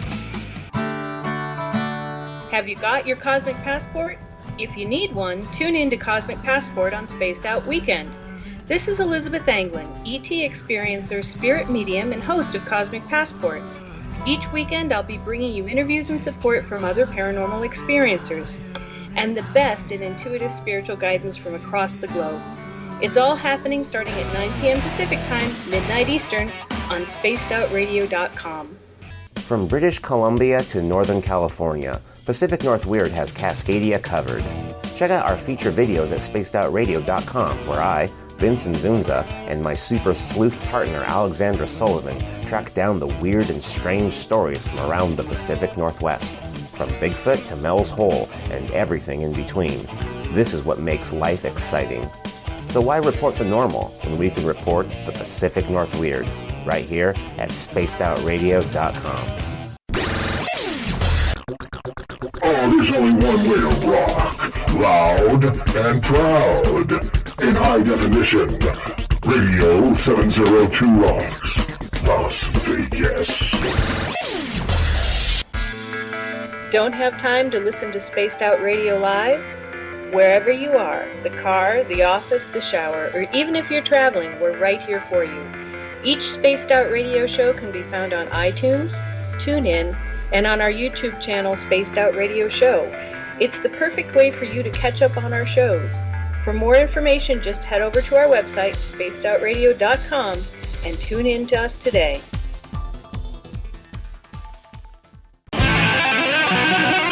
Tonight's edition of Spaced Out Weekend is brought to you by spacedoutradio.com, where you can now sign up to become a Space Traveler member. Now, for the final time tonight, here's Spaced Out Weekend's James Tyson. Welcome back, everybody, to Spaced Out Weekend. We are talking about all the bad things we're doing to the Earth and to each other here on the shift. Just want to mention, if you've tuned in Sunday night to listen to S4 with Eric Cooper at midnight, you missed it. It was on last night. It's moved to Saturdays. So get your lunch kit, go home. He's not on. He's gone. You missed him. You slept through it. It's gone. So Saturday nights now, after Spaced Out Weekend, is S4 with Eric Cooper and the crew. And you can find them on Spreaker. And of course, you can tune in and look on Spreaker and find out what they're up to by just going to the Spreaker and looking at their episode list. And if you missed it, just press play. And last night was their round table. So again, Eric Cooper, S4 on Saturday nights, midnight after Spaced Out Weekend. Skeeter is on the phone. Skeeter, how are you? Good. How are you? Good caller. Thank you. Before the break, we were talking about all the bad things we do to each other and how the Earth itself is having its own communication issues with us.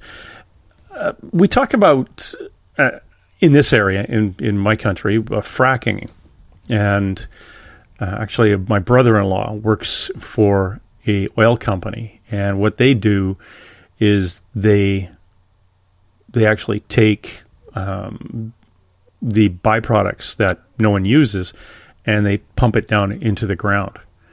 And I guess they, instead of pumping water in, they use all the oil, dirty oil and stuff like that, which obviously is so good for the ground.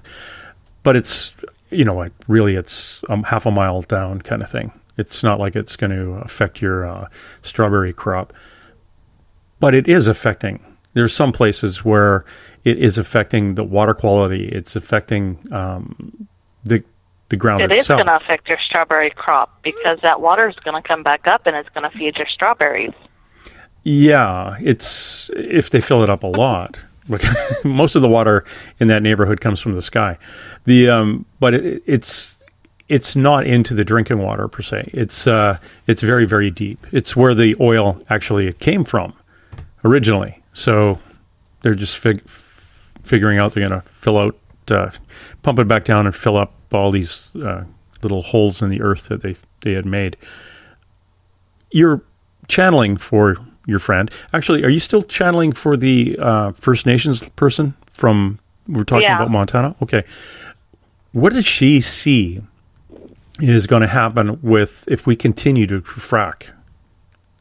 You're going to be fracked up. We're going to be fracked, will we?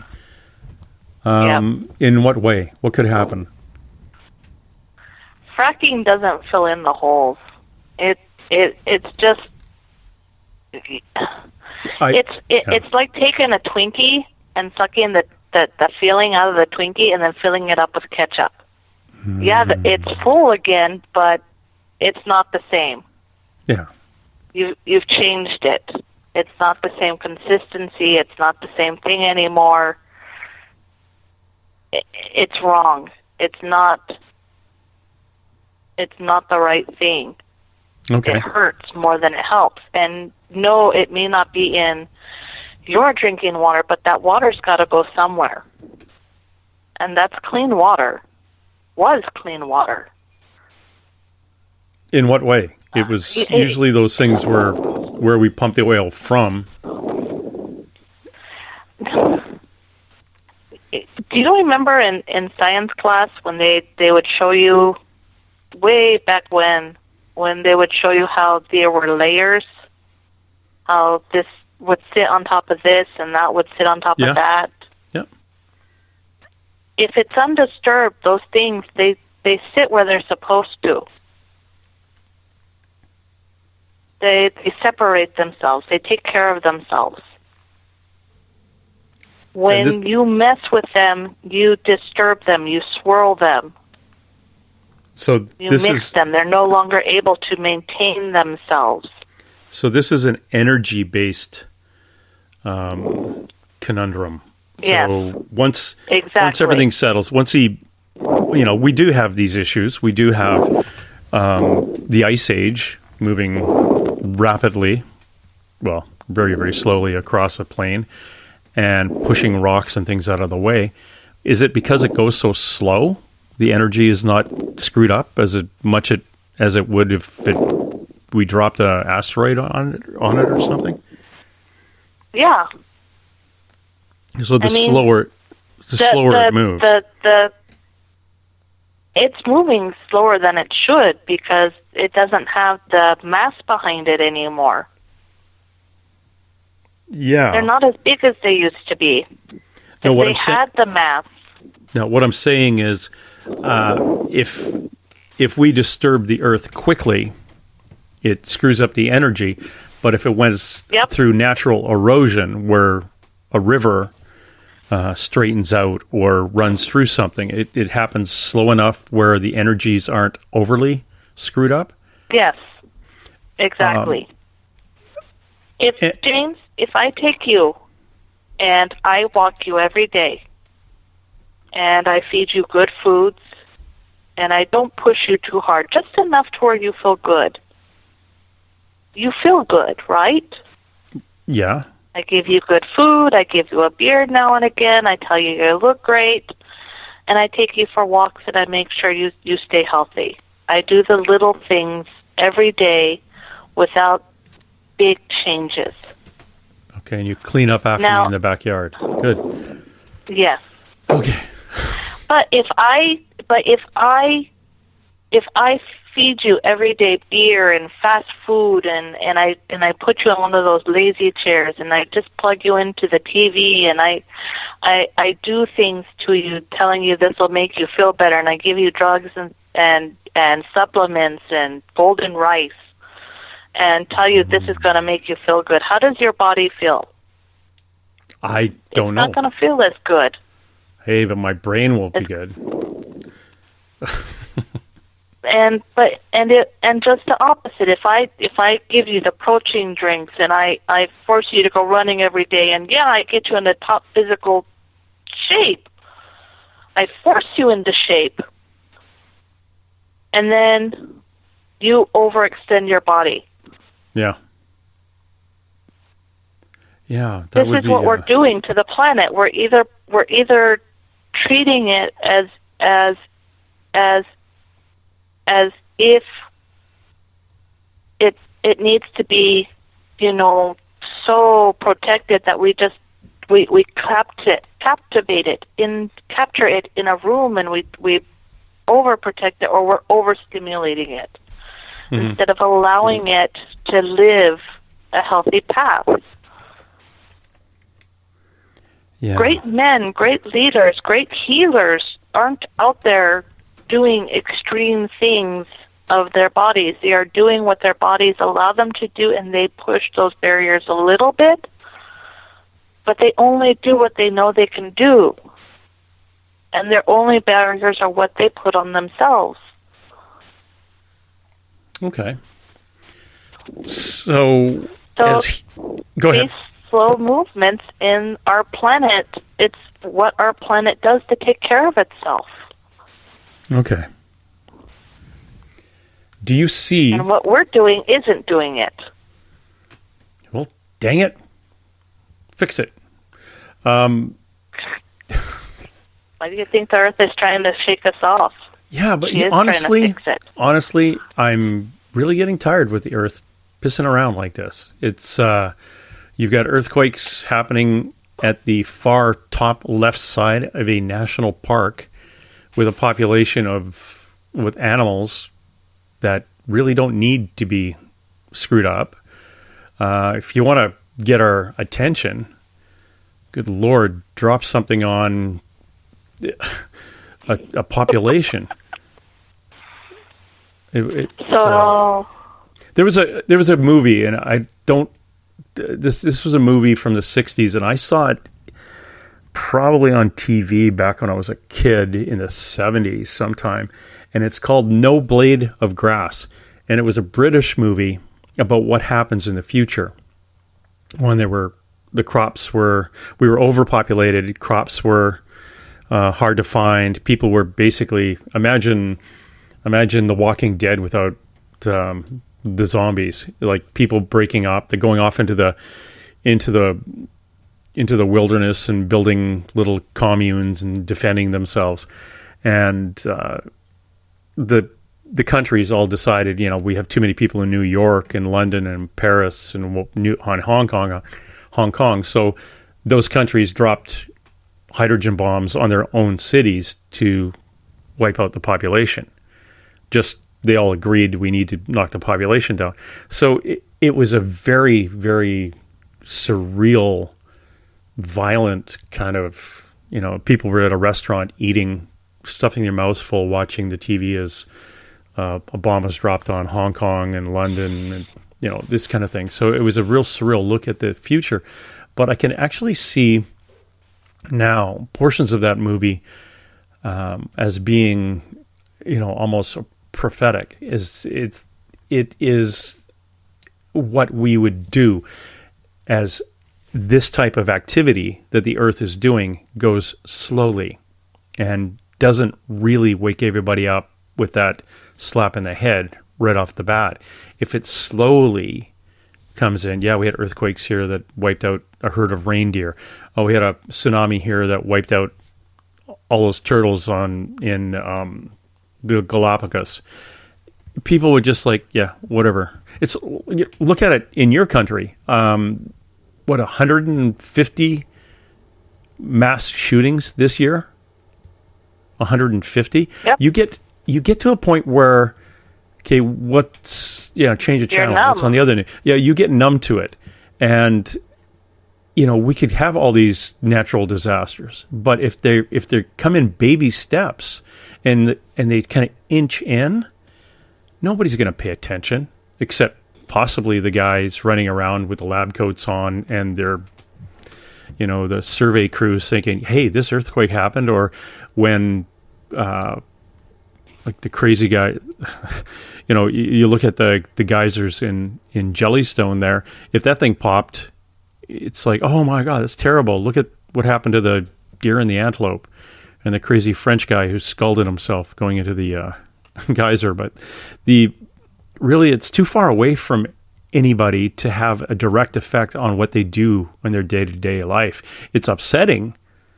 It's like, I don't know, the Eiffel Tower just falling down and just collapsing.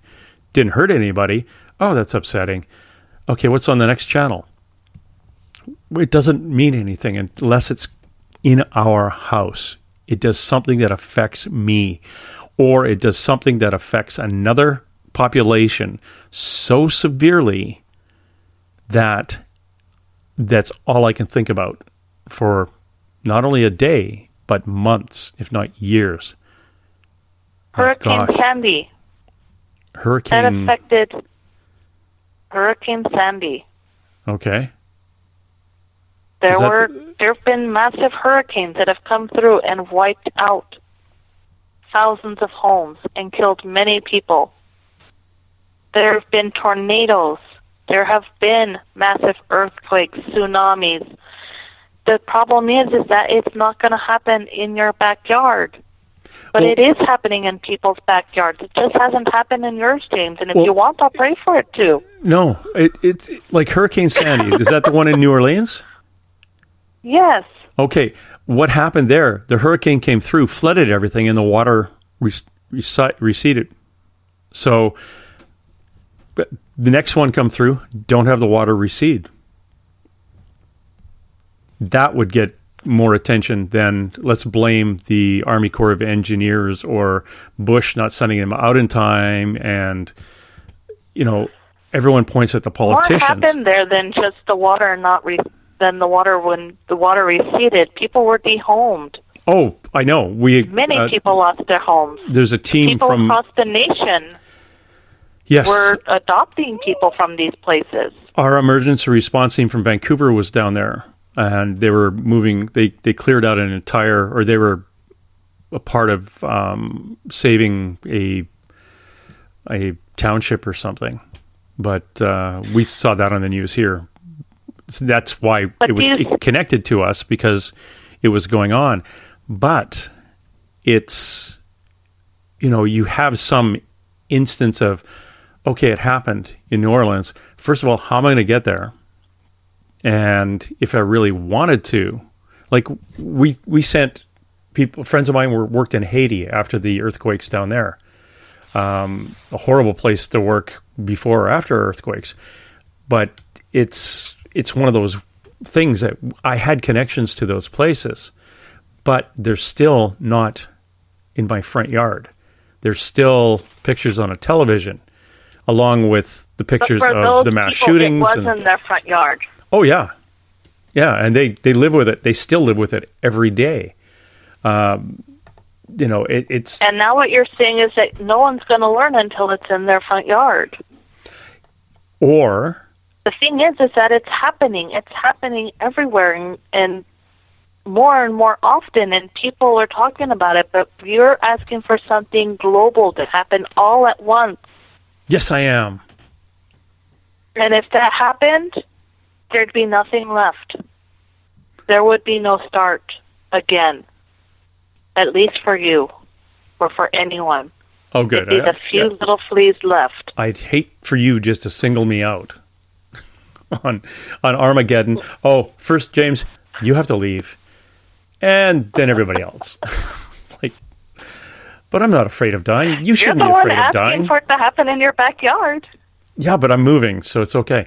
They're building a townhouse. They're building 12 townhouses where I live. So I don't know. In my yard. Hold on. Nope, just 6. But I won't be living here then. I'll be in another neighborhood. It is something I think globally we need a real head shake. Maybe we'll need one in Canada. Every country in the world will need a good one, all in the same 2-week period. Then we'll have to have somebody step forward to tell us how they're connected and why the wake-up call exists. That is the key. Even if it's just one wake-up call, even if it was Jellystone popping its cork and everybody thinking, oh, that's so sad. Now we can't go see that geyser next week. If somebody has to come forward. Blew. Yeah, it certainly did. And now people live around it again. God bless them.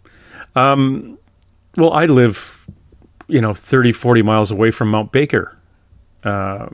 It's, we've got vents of small volcanoes that came off of that one. And it's still steaming out the back end, the northeast end. Mount Rainier, Mount Shasta. They're all over the place. Look at Italy. It's just one giant string of volcanoes. Iceland, on the other hand, those people really, someone should just go over there at night, take them all away, because they're idiots to be living on that pop-marked, they're living on the top of a volcano. It's like living on the big island of Hawaii. If there was, let's use Hurricane Sandy. Let's use Yellowstone. Yellowstone blows up. It's the Earth again saying, smarten up, live with the Earth, not off the Earth. You guys got to get your crap together. That's all well and good if you and I know that. But somebody of authority has to come forward and say, look, this is what's really happening, and we all have to work together to fix this. That's the step that will bring us together. Because if it's left... But it's not going to be someone of authority. The people of authority are not listening. It's the little guy who has to step up and say, listen. Okay. It's the little guy who has to bind together and say, we're done. Well, it's the little guy or guys in mass that would have to come forward. And if they don't, or if they can't organize themselves, if they can't make enough noise, nothing's going to change. So ask... And then it will be in your backyard. Yeah. So ask, if you wish, or if you can, ask when that group of people will get together and raise their voice to the point where it will be heard outside of their group. It's already started. It's just they're slowly gaining momentum. It's a slow thing. Humans are slow. No, I'm slow. Humans are relatively quick. Who is to scare? Who is this group? Their mothers, their brothers and fathers. They're small groups that are slowly growing little by little. There was just big marches for science and big marches for equality, and people are slowly gathering more and more across the world. Is that because of what's happened politically around the earth that has isolated one side away from the other side? So the isolated groups are coming forward? Not necessarily.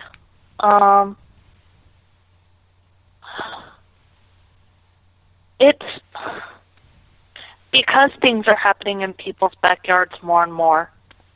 Because things are starting to happen that affect people that we love.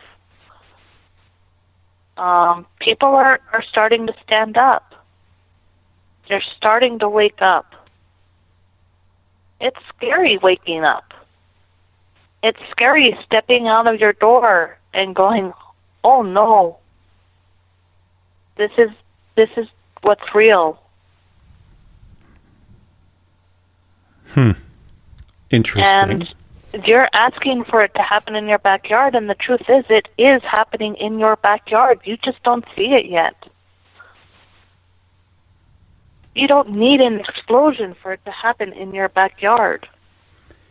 It's a question from one of the guys in the chat room. Will a rise in the resonance of the OM heal the earth? The Om resonance. Yeah. Om. The sound of healing. Yeah, will that heal the earth? It'll help. You got to have people believe in it. Yeah, and that's the whole comes down like in Reiki. As long as the intent is there, it should. It's more than that. Yeah. It's not just the intent. It's the belief in the intent. The belief is the first step, and then after that, everything.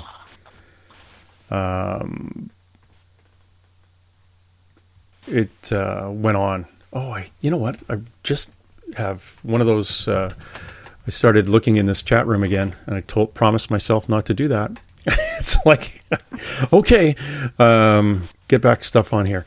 It's basically an odd conundrum. Like, at which point do we, as a society, as a bunch of little humans running around doing stuff, shut off our individual egos, our mass egos, which I can describe as being, I want to do really well because this is who I am, and I'm going to play on my local football team, and our team is going to be great. We are the best in the world, or my high school is the best, and my town is the best, and my city is the best, my state, my province is the best, my country is the best. We kind of expand into this, we're better than you. And as soon as we get that out of the way, and that's going to take a long time, that needs to go before we can all kind of come together in an agreement that, yeah, I'll support you even though you're from El Salvador or from Rhodesia or from Japan. The Australians, I don't know, but but it's getting rid of the labels. And then, and once we get comfortable with that, how long, if you don't mind asking your friend there, how long is it going to be before we can get rid of those labels? It's going to be a long time. It's going to be longer than my lifetime. Yeah, because labels are too easy. People like labels. It makes it comfortable to relate to things. Yeah, and that's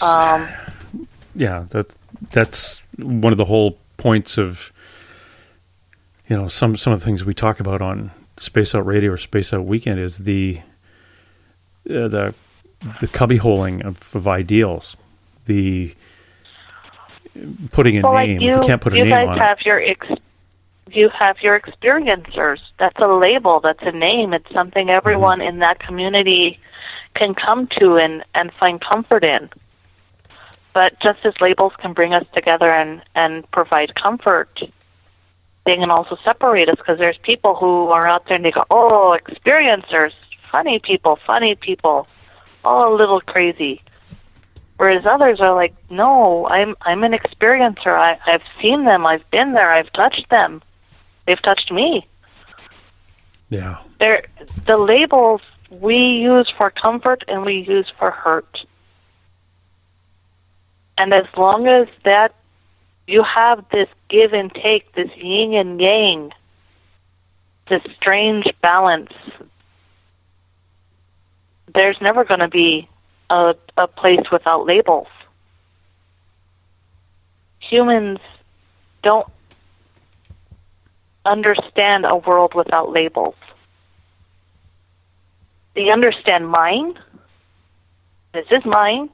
Mm-hmm. That's yours. I want what's yours, and now it's mine. They understand labels to define what's theirs and what's not theirs, what's good and what's not good. They use labels to help them through their everyday lives. Animals don't do this. The early ones don't use labels. Yeah, everything was. We didn't have, when we were migratory beings, we didn't own land, or we didn't have a perception of owning land. We didn't own anything. Yeah, we lived with what was going on around us. We were a part of the greater outside than we are now with our fences. And like, I sold my house. Well, there was people lived here since 1947, and each of them sold it to the next person. It's not like we own it.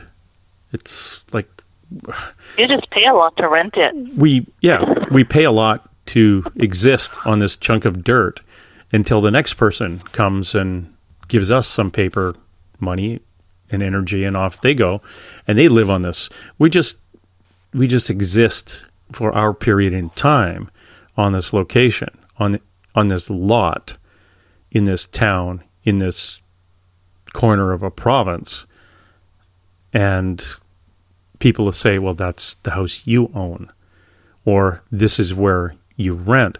So there are people, I even talk to them in the mornings when I go to the dog park. It's like, well, I rent, someone would say. And I say, well, it's probably hard now to get into the buying market. And they say, don't ever want to do that. I'm happy renting, because they don't have to worry about owning. In my generation and my parents' generation was very important. What have you done with your life? Well, I own this house. No. What have you done with your life? Well, I've raised a family in this house that I own. Yeah, but what have you done with your life? And these people who rent are out doing, they're bouncing around the South Pacific, going through South America, doing treks through China, but they don't own anything. Well, who cares?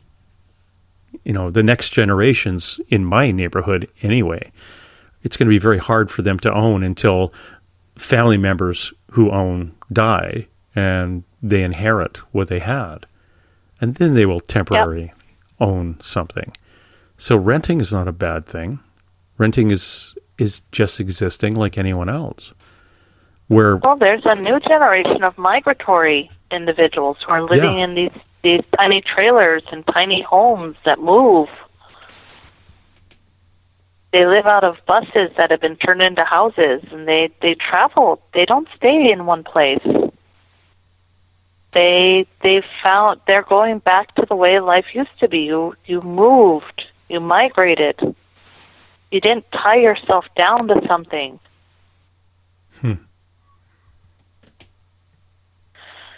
People who tie themselves to things forget to live. They only live for the things. They don't live to live. They live for the things. Yeah. So getting less philosophical. Actually, no. I like the philosophical part, as long as I don't have to say the word too often. When you actually start digging down into this, and the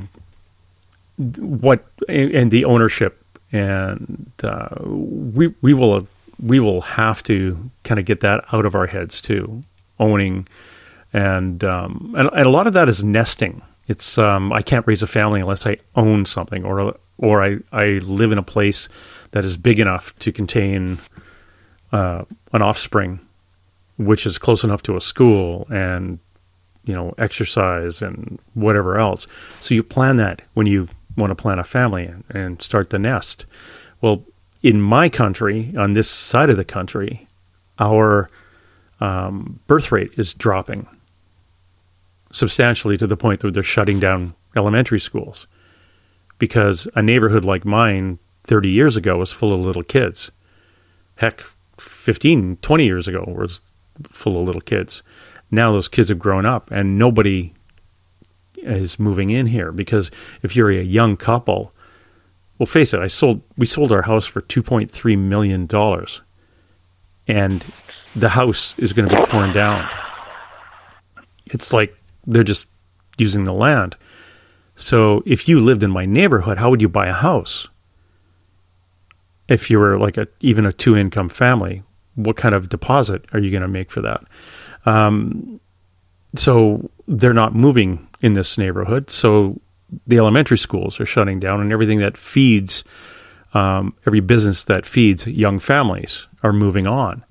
So it changes the face of the city, the neighborhood, and moves on.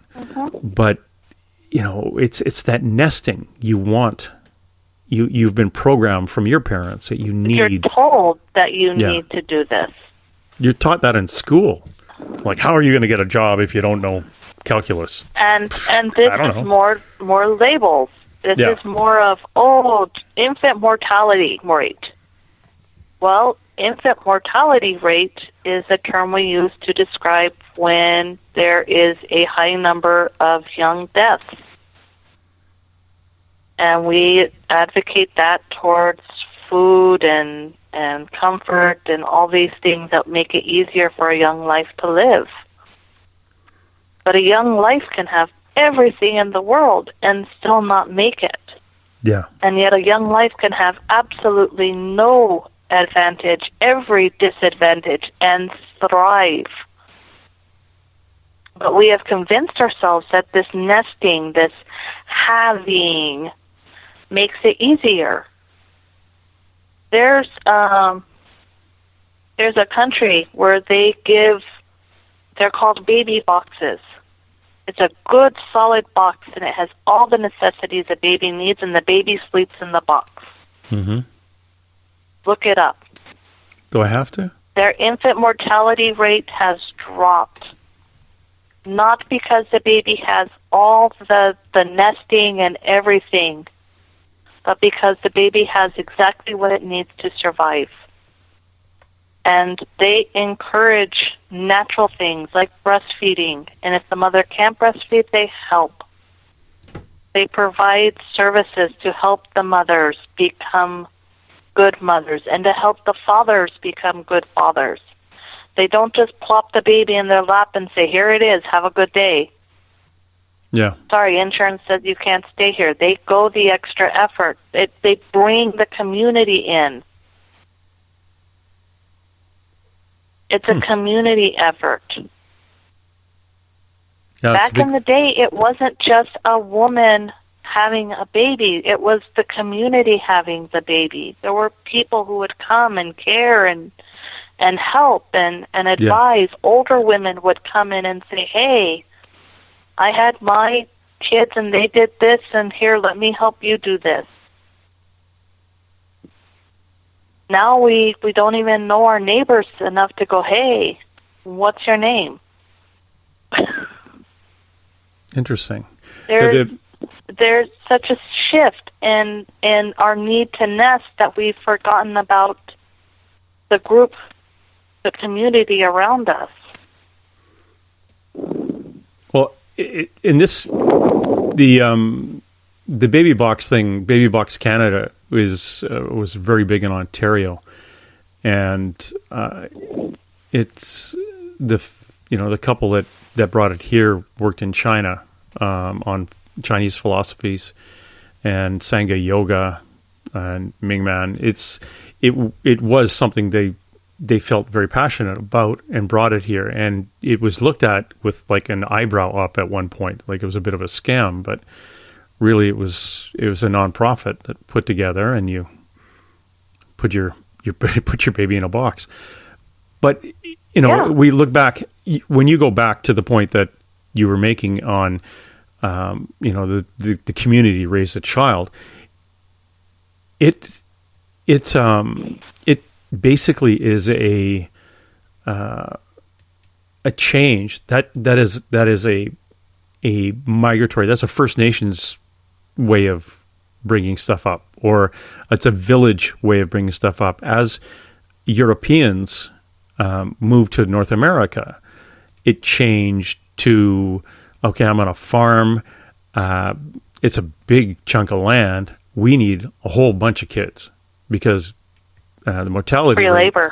Yeah, and mortality rate says 1 out of every 4 is going to die before the age of 18. So let's keep pumping these kids out until we have a bunch of 15-year-olds at least who haven't died yet of smallpox or get kicked in the head by a horse or whatever, and move on. So that's kind of when we got away. The 1700s is when we got away from that whole, or even before that, 1600s, the North American European. There's a difference there. When you migrate with food or with the land, you're constantly on the move. You're going where the food is, you're going with the seasons, you're constantly on the move.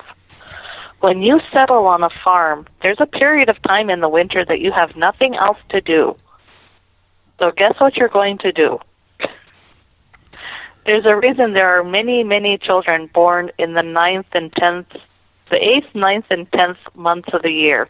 Hey, that's me. So there's also, you got to look at it from that prospect. It wasn't just faith. It wasn't just, we need kids for the farm. There's a time in the harvest that it's quiet. And instead of being in a migratory pattern of following where the food's going, following where the weather is better, you are now stationary. You are now focusing on something that is nested. So instead of raising just one that you hope makes it as you move through the seasons, you now have the ability to raise many. Yeah. I've got a question for the person you're channeling, lady with no name.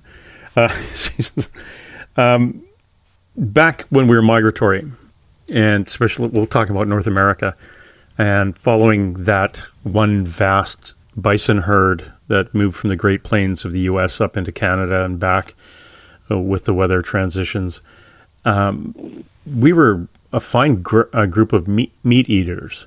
There is this push to get away from eating red meat. Is that a health push? And again, I'm asking you to ask your person. Or is red meat bad for us?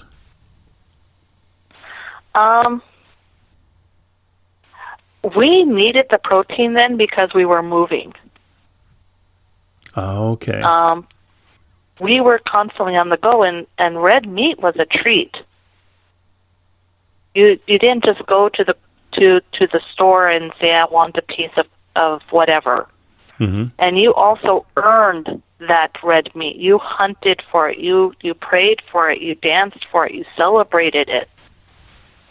It wasn't just something that you went to a store and said, "Oh, $5, yay!" Yeah, and you got to use all the parts of the animal too. You used everything. Yeah. There's an expression from the farm: you use everything but the squeal, and if we figure out how to use that, we will. It's interesting that we would need the protein because we're migratory. If we stayed still, will we need the protein? Not as much. So? Because your body is not processing it. But we were only migratory because we were following the meat. It's that vicious circle. If you stayed still, you wouldn't be following the meat. Therefore, you wouldn't have to eat the meat because you're staying still, and you would need the protein. But if you're standing still, then the food goes without you, and you end up sitting in a place that's barren.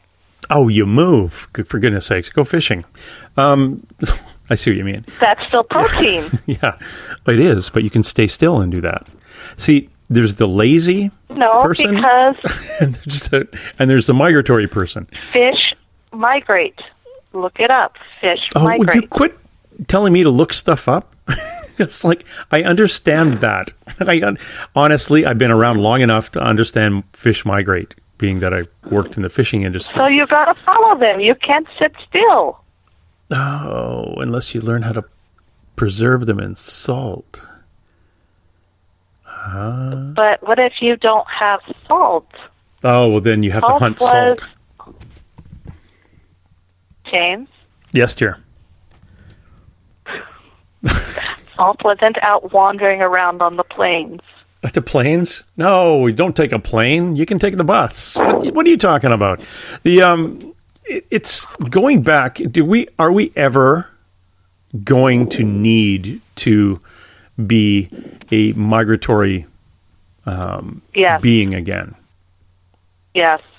And what is it we will be migratoring? What will it be migrating to do? For food, for survival. So is it to get away from weather? Get away from the weather as things collapse, as money falls. Money is going to lose its value because people are going to wake up and they're going to realize diamonds are just rocks that are shiny. Gold is just a shiny rock. Silver, platinum, all these things that we put value in are just shiny. Trust me, the dirt under my house, not that shiny. And for some, the house that's going to be built on it, shiny. Yeah. But to give me that much money for this chunk of dirt, I don't know. Now, to take that money and buy something else, a little bit difficult, unless I move to Saskatoon, Alaska. But do you hear yourself? For you, that land has no value. Not the value that they have for it, but they assign that value to it. Correct. Because they can get more when they build the townhouses on here. And they can come out with a profit. And they're assigning a value that these values don't have any real meaning. No, and that's true. I looked at a house today in my neighborhood with a nice view, and I figured, back in the day, that'd be like $275,000. Yeah, because it's the way it's built, what's in it. It's about $275,000 to, okay, maybe in today's, maybe it costs them $400,000 max. And it's got a wonky piece of land. It's got a nice view. $4 million. I'm looking at it going, where did you pull that number? Out of your hat? It's like, is it somebody going to buy that? Yeah, and and unfortunately, that's what it is. How many people are chased out of neighborhoods and their homes and their apartments where they rent or whatever because the value was determined by someone else who doesn't even live in that area to be more than what it is? Yeah, we have. Or country.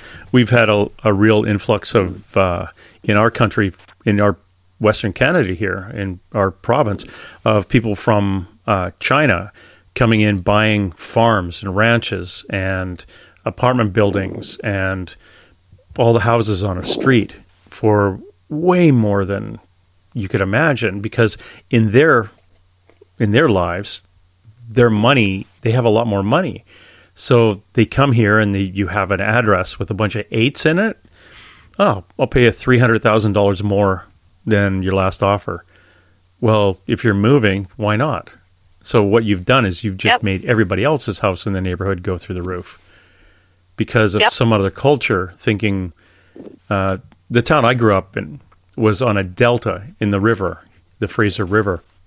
And if you looked on a map, it kind of squiggled down and then opened up on the delta. And it looked like a dragon. And in the Chinese culture, the mouth of the dragon is good luck. So if you live on that delta, it's good luck. So my parents' home, they paid $22,000 for, went for like $184,000, and then 6 months later, $260,000, and the dirt under that was worth 1.5 back in not too long ago, probably the 90s. So it jumped But that's since 1986. Yeah. But the thing is, you look at it, that friggin' delta is 3 feet below sea level. So, come on in, but build all these elementary schools. Thing of, I have 10 oranges and 100 people want my 10 oranges. So I know I can charge the highest amount because I have 10 oranges and there's 100 people. And of those 100 people, there are 10 people willing to pay more than all the other 90 people. Yeah. So it makes my oranges very expensive. When the truth is, if I broke open those oranges and cut them up, every single person would get a piece of orange. Not a big piece, but they'd get a piece. Yeah. And it comes down to it is you're going to pay me this much, and if you pay me that much, I can then take that money and do a lot more than I thought I was going to be able to do. It's coming down again. When is that time where the value of money doesn't mean anything? And that time is coming. It's already here. Well, hurry up, because I'm about to get paid a lot of money and I want to buy a house for nothing. So if you have somebody in mind that you can speed this up, this would work a lot better for me. So you want me to crash the entire economy so that you can buy a house cheap? Yeah, pretty much. Not the entire I love economy. Your wish list. It's my wish list. Hey, it's my wish list. If you had a wish list, you could wish for what you want. If I had a wish list, it's mine. It's like I used to always say. People say, "Oh, that girl, you can't ask her out. Ooh, she's way too pretty for you." And I was thinking, why not? It's like I can ask her out. You can't say I can't. Maybe you're afraid to. And it's like, quit telling me what to do. I can make my own mistakes, and I can make them a lot quicker than you. And I certainly have. It is interesting, though, when we talk about what if this happens, and what if this happens within the next 5 years or the next 10 years. I'm getting really comfortable with this, unfortunately, Skeeter, because I'm really, as a result of the shift in your conversations, I'm really starting to perceive this is going to be so outside of my lifetime that I'm wondering if I really have to put much energy into worrying about it. See what I'm saying? And that's exactly why the shift is going to happen. And it's going to happen in my backyard right after I buy a new backyard for nothing. It's hard. It is. But that's the problem. It's because you just figure it's not my problem. It's not right now. It's not in my backyard. Who cares? Not my monkey, not my circus. Yeah, and our backyards, frankly, are getting smaller. My backyard right now is filled with people from countries all over the globe coming in with different cultures and different ideals of what value is or what they put value in. I put value on my family and my neighbors and my friends. They put value on, some of them put value on things. I know I've been to, as a policeman, there was a very kind of wealthy area where a lot of new Canadians were, and there'd be burglar alarms would go off in the house. And you get up there and you'd find maybe they left a window open and the curtains blew and a motion detector went off, but you'd still have to go in and make sure there's nobody breaking in or stole something from the house. And 9 out of 10 times their alarm system was set, but their doors were unlocked.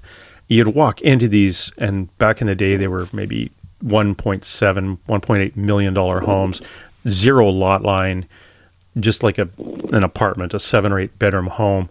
You'd get in there, only one bedroom was occupied, and it would have a mattress on the floor. The closet would be full of very high-end looking clothing, but it was majority of all counterfeit clothes.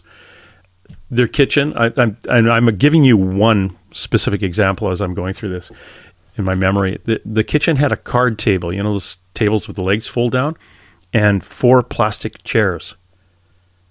And and a beanbag chair and about a 14-inch TV in the living room. But from the outside, this home was a multi-million-dollar home, and their leased Mercedes would pull up in the driveway, and they wouldn't put it in the garage. They parked it in the driveway because what you saw from the curb, everything. Yeah, looks and things were everything.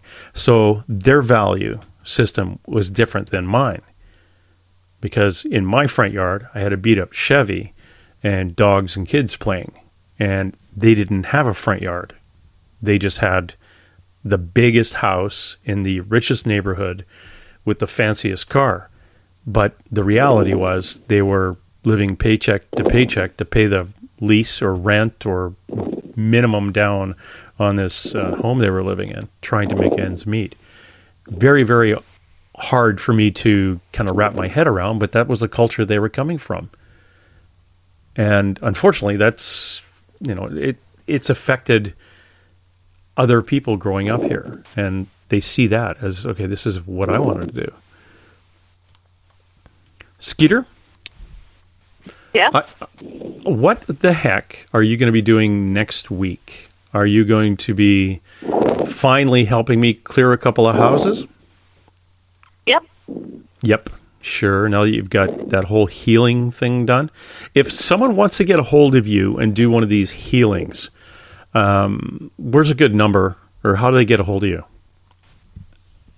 The best way to get a hold of me is to email, which is bluemoonweaver@gmail.com, or text me directly at my business line, which is 505-315-5103. Whoa. And you'll see that on the website. Good.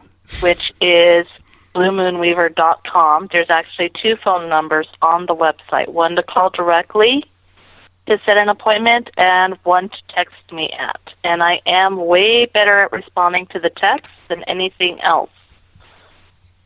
Yeah, because I know I try to call you, and a lot of times you're in with a client, and it's I get that text back a few minutes later. I'm with a client. And yep. I look at it going, what am I, texting an escort or something? What the heck? I'm with a client. Leave me alone. So bluemoonweaver.com is where my listener will be able to find info on you. And you still do the regular psychic communications with spirit, and you do clearings, which is absolutely fantastic. And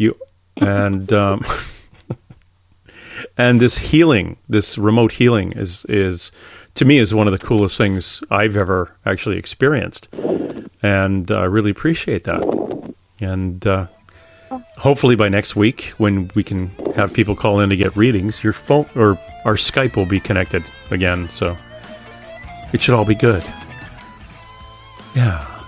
Good. I hope so. I hope so, too. Well, thanks very much, Skeeter, and I want to thank everybody for tuning in to Spaced Out Weekend, and I will see you at the end of the week on Saturday, and I'll be broadcasting from Gettysburg, Pennsylvania, at the Gettysburg Paracon, up to my ass in ghosts and goblins. Not goblins. I hope they don't exist. But until then, for gosh darn it, keep an open mind. Let's roll. And hey! Let's be careful out there. Far over the snow, what are those voices? They sing as they go, what are those voices? Look up for the mountain. Here come the mountain.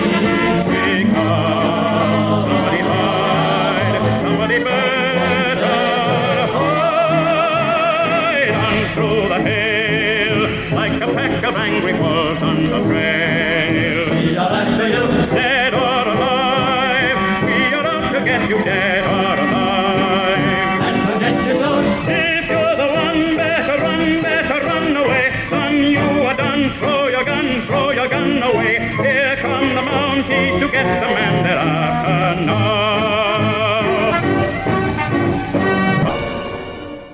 I'm sorry, Dave.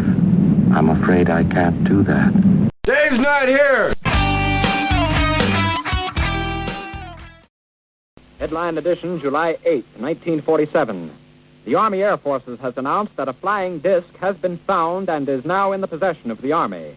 Army officers say the missile, found sometime last week, has been inspected at Roswell, New Mexico, and sent to Wright Field, Ohio, for further inspection.